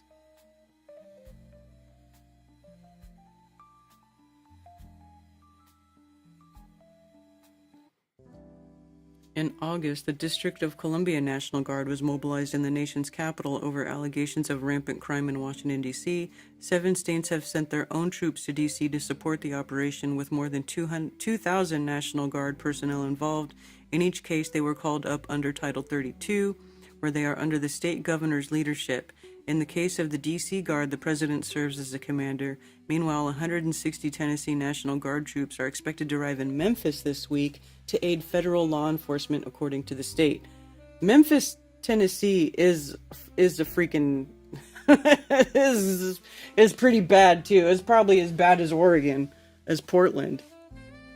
I mean, Memphis. When we drove through Memphis, I wanted to go see Graceland and all that stuff years ago. But I remember stopping to get gas in Memphis, and I was like, I don't feel safe here. I don't feel safe in this town at all. I think we should just go. And so we did. I have to tell you something so bad as soon as you're done. Okay, I guess I should be done soon. It's already 1 o'clock. Deportland, yeah. Looks like Oregon state government has more pressing issues rather than filing a lawsuit. Have you seen the streets? They legalized drugs, a complete shithole. No, it is. It's disgusting. I've seen the videos of it. And Oakland is like that in California. There's so many cities that are just... they're so bad. Just, this country is just in such a pathetic state right now. Such a pathetic state. But it's because our government doesn't care about us. They do things to hurt us rather than to help us. Like, if you have a government as big and powerful as the United States that actually had good intentions, then our country would not be falling apart and in complete and utter disarray and you know, drug addiction, crime rampant everywhere. Like, it's horrible. It's a freaking disaster. Memphis is sus. Dude, Memphis? I wouldn't want to hang out in Memphis. That's all I know. All federal anti-immigration troops in Oregon are in Portland, not so much in other cities.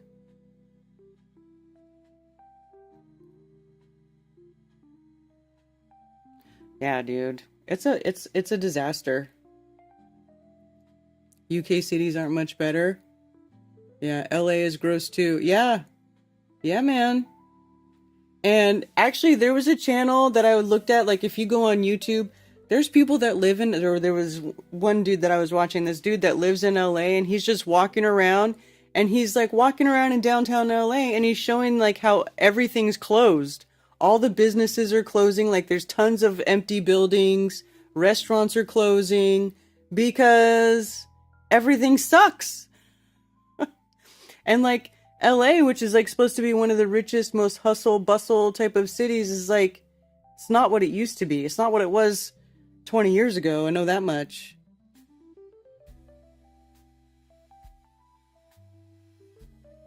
Off-air venting. Yeah. Rose and I do a lot of off-air venting. And also Cammie and I.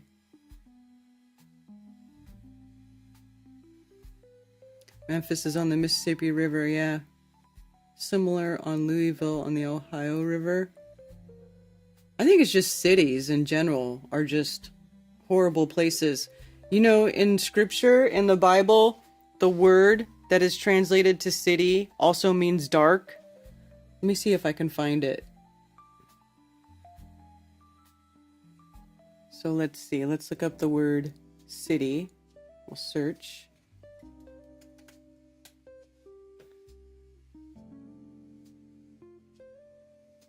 And I gotta go to this version. Name of the city. Dark. City. Dark. Dark.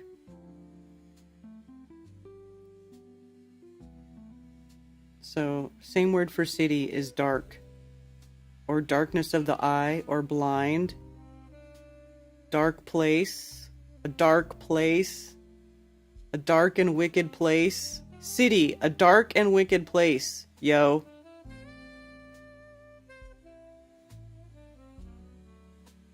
Dark and wicked place. There you go. Cutting through Marina Del... My bike from the Santa Monica Pier to the Redondo... Always ride your bike. Oh. Dark City was a crazy movie. I don't think I ever watched it.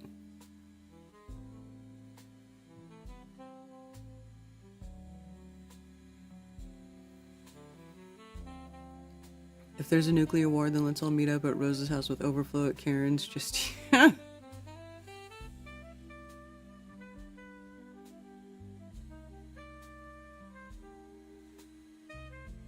Who said, yeah. Larry says, Memphis was surprisingly bad. Exactly! I didn't think it would be that bad. I always hear about Memphis, like, it's in a bunch of songs. Elvis lived there, you know, so I'm like, oh, Memphis might be a cool town. No. Memphis is not cool. You know, Nashville is, though. Nashville is a cool town. My daughter and I went to Nashville. I have to, oh, you know what? I got so busy, I didn't do a version of, did I do a version of the Parthenon video that I could share?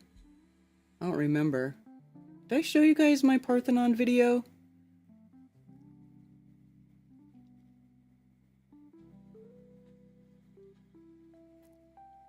Anyway, not Memphis, but Nashville was cool. I liked hanging out in Nashville. I actually had fun hanging out in Nashville with my daughter. Thank you for calling Coffee Talk. You're on with Karen B. Hey, it's Rose. Hi, Rose. Hello. I'm not here to bring up the thing to vent. I'm here because I thought of a news story that I thought is so interesting and crazy, and I wasn't sure if you heard about it because I didn't know if it made national news or if it was just New Orleans news. Do you know about the recent shenanigans here? In New Orleans? Yeah, the mayor. Oh, no. No, I don't. Okay, so the mayor is the first Black female mayor of New Orleans ever. And she was hired around the same time when it was like all of that like DEI female empowerment in like every company. So a lot of judges. And just as background, like a couple of the judges that were hired under DEI have already been like fired for systemic failure of everything. And it's just like really sad to see. It's like embarrassing to watch all of these people be incompetent and get fired. But this is what the mayor did of New Orleans. So she was trying to reenact the Whitney Houston movie, The Bodyguard.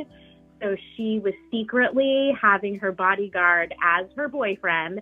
And there's all this evidence with text messages on WhatsApp. And she spent $70,000 of the taxpayers' money on just flying the boyfriend all around the world. Like, why does the mayor even need to go traveling to Scotland, which is where their affair started? And Jason thinks it's a Mandela effect because he feels like when she was being hired, part of the reason was because she was acting like a lesbian. So maybe that was her trying to cover up the fact that she was having an affair. So if you just type in mayor of New Orleans gets arrested. She finally got arrested after being indicted. And I just think it's fascinating to see all of how people are commenting from the community, you know, because it's a very interesting issue with all these facets, including feminism and racism and crime. And New Orleans under her watch was the murder capital of the world. And none of the streets were like, Jason and I have blown out 2 tires in the past couple of months because they just don't fix the streets or anything like that. So that's a little news story in case you want to look into it. Okay. Wow. She's been indicted, it says. And arrested. She just got arrested. So maybe you need to find a slightly newer article. Well, how recently did she get arrested? Like yesterday. Like it just happened. Oh, that's weird. It's not... Let's see. Or maybe she was let out on bond. I mean, I searched Mayor of New Orleans gets arrested, and it just was showing me from September 10th stuff. Orleans police, Bourbon Street shooter. There's a shooter in Bourbon Street? Since when? I don't know. Well, there was the guy who drove his car into everyone before the Super Bowl. But yeah, this place is crazy. I can't believe, instead of searching the internet, why don't you search YouTube? I'm searching right now. Mayor. Does your chat care about this or find this interesting? Because I could just shut up and hang up. I don't know. If this is a dumb topic. Mayor Nola arrested on YouTube. Maybe let me search her name. You know what? Now I'm really embarrassed because I am only seeing the same thing you're seeing. So I don't know. Maybe because of all of the government corruption, they like let her go and then backtracked and scrubbed the story from yesterday. But I was watching all these funny stories and people talking about like, hell yay, ding dong, the witch is arrested, etc. But what the funniest thing is just finding the pictures of her gallivanting around. Like there's a famous building in New Orleans for city officials to use, and there's pictures of her on the balcony with the guy all lovey-dovey, and then like their gross WhatsApp text messages to each other. Ew. It's like, how does the mayor not know that surveillance is possible if you get in trouble and everything you've ever said to someone, even if you deleted it, can be gotten? So maybe she wanted to get caught, but I don't know why you would want to go from gallivanting around and spending taxpayers' money to going to jail. So maybe not all of the gears are oiled properly. Oh, here we go. Mayor LaToya Cantrell's alleged affair with bodyguard focus of federal indictment. I find it interesting that it's like more difficult for you to find the story when it's like the big story here right now and showing up all over my Facebook news feed, my Instagram, and my YouTube algorithms because of my geographic location, I guess. Yeah, it's got to be because of your location. Because like I heard about that white girl being stabbed in Charlotte before it broke to be like before it went viral, because it didn't go viral until a few days after it happened. How dare you call her a white girl? You should be calling her a Ukrainian refugee. Oh God, yeah, whatever. Sorry. I was crediting you. Oh, that's hilarious. All right, my friend. Well, I that was the only thing I thought of that I wanted to bring up, and I'll let you move on with your tab. All right. I'll talk to you later. All right, love you, bye. Okay, I love you too, bye. She was arraigned of federal charges and pleaded not guilty.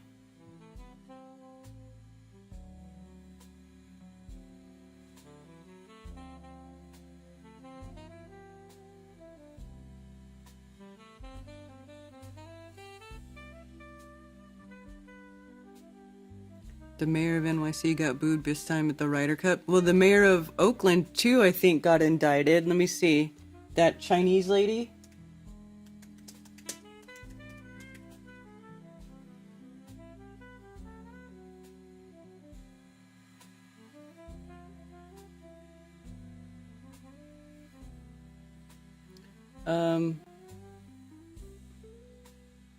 Well, now they have a new mayor, but the one that was mayor for a long time and was like, while Oakland was just swirling down the toilet. I forget her name.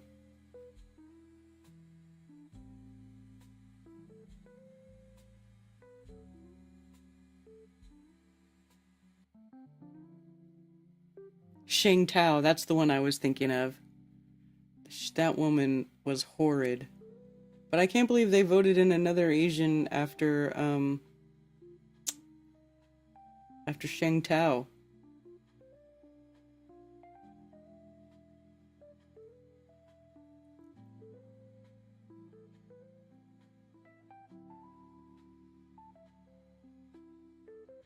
Oh wait, this one's named Sheng Tao. What is the other one's name?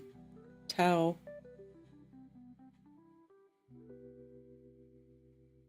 Tao was recalled. This is her, right? So is she the In her term in January, November 5th, 2024, Tall was recalled. She was the first mayor in Oakland's history to be recalled. She has been indicted on federal bribery charges. Yeah, okay, this is the one. This is the one.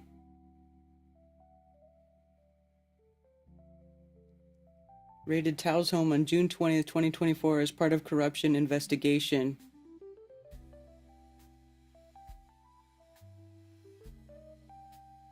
Indicted by the federal grand jury on federal bribery charges.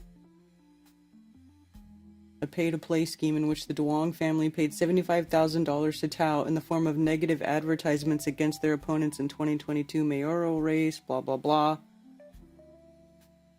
Yeah.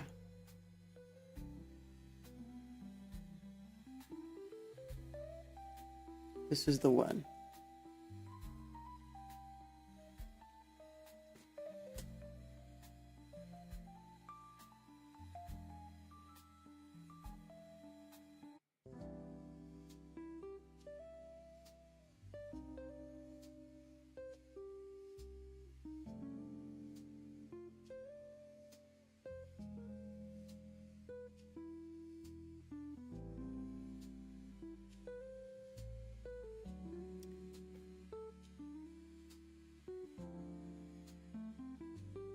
Oh, whoops, I muted.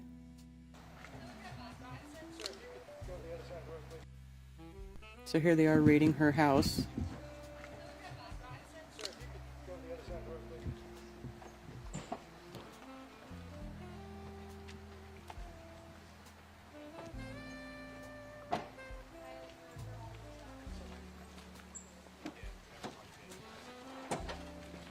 All the feds.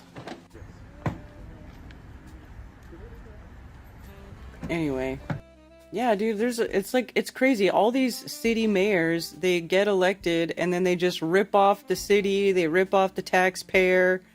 You know, politicians, man, they just all suck. They all suck. And the mayor of Toronto, Marion Barry.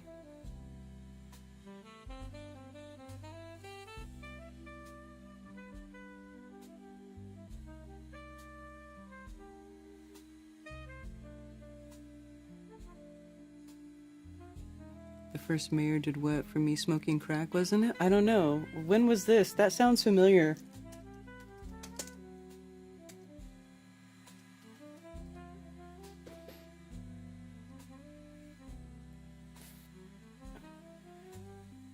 Marion Barry, American politician who served as a mayor of District of Columbia.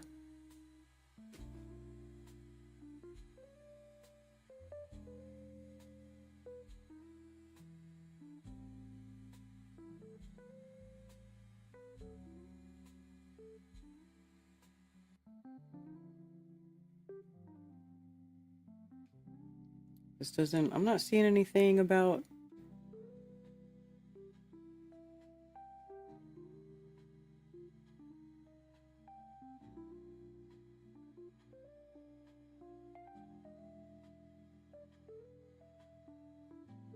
long-standing addictions to cocaine and alcohol. Oh, so maybe he was smoking crack, because crack cocaine, right? Yeah, in 87, crack use exploded in the city, as did territorial wars among drug dealers. Huh! So he was helping to bring drugs into the inner city in D.C.? Oh yeah, here we go. Barry captured on the surveillance camera smoking a crack cocaine during a joint sting operation by the FBI and the D.C. police.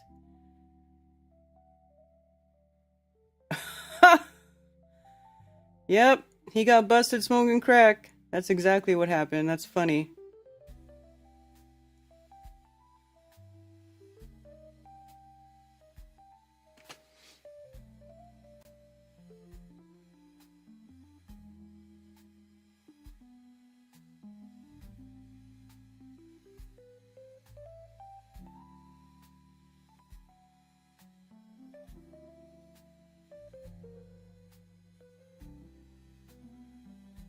Dark City is the Matrix on a high school film budget. Let's see.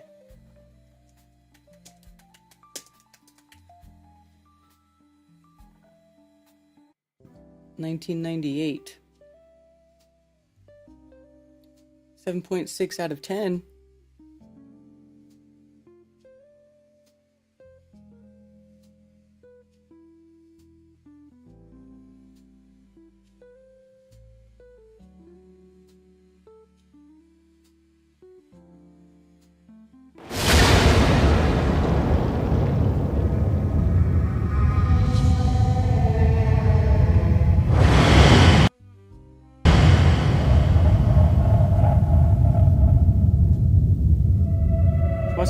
We'll watch a trailer.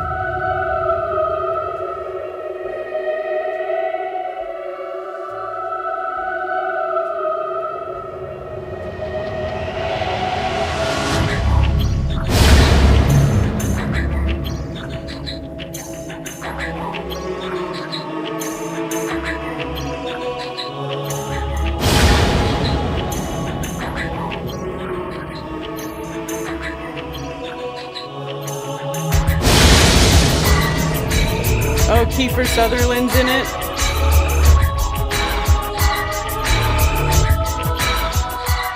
Is the whole thing just music? Or Man Has No Past? Oh, Jennifer Connelly. And Humanity Has No Future. Oh, that's Olivia and John Hurt. Oh, some pretty famous actors in this movie.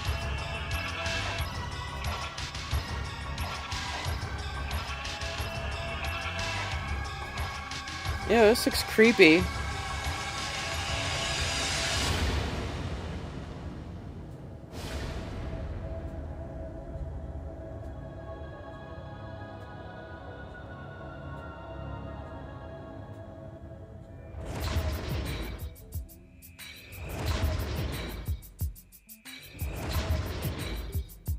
Doesn't really tell you very much about the plot, though, does it? It's a little vague. It's a little mysterious. Well. Politics in America, one bird of prey with two wings. Yeah? Always heard Dark City was a prequel for The Matrix. It's like Brave New World, but without a sexy leader, just a bunch of PDF politicians. Every day the memories of the citizens are reset besides Kiefer's character? Oh, that's crazy. Reset to what, though? They have to have some sort of basic knowledge of something, right? Otherwise, it's just like a bunch of, zombies. Interesting.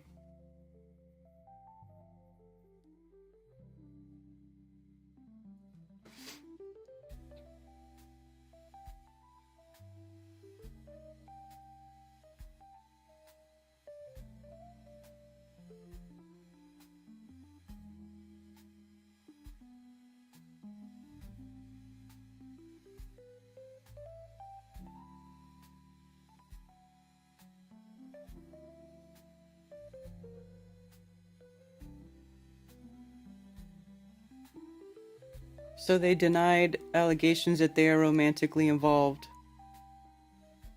But then they're like sitting here having dinner together and look at the way she's looking at him.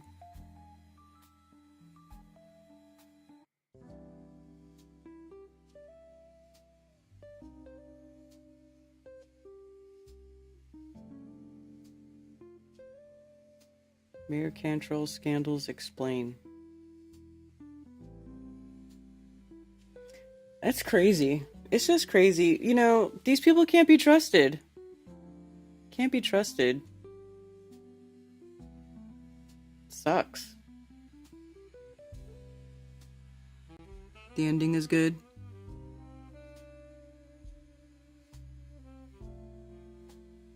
I think Link Pontchartrain is the Mason-Dixon line, except the Southern Shore is liberals and you damn Yankees are the conservatives.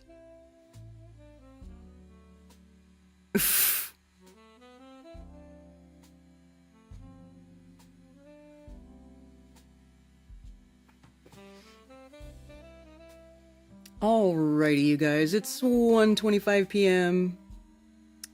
I think I'm gonna wrap it up.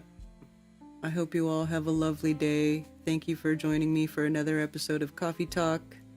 I'll play with my settings again and see if I can get YouTube to stop dumping out like that. That's got to be so irritating. Anyway,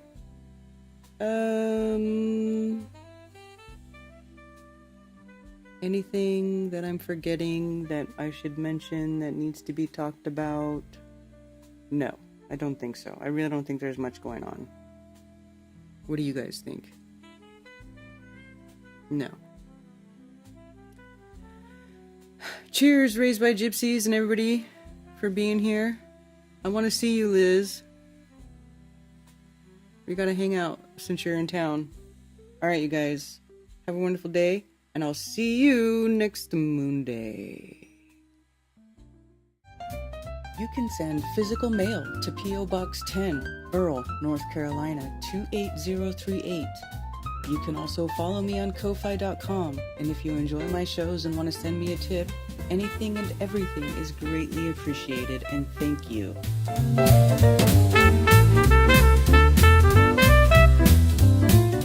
And it's official.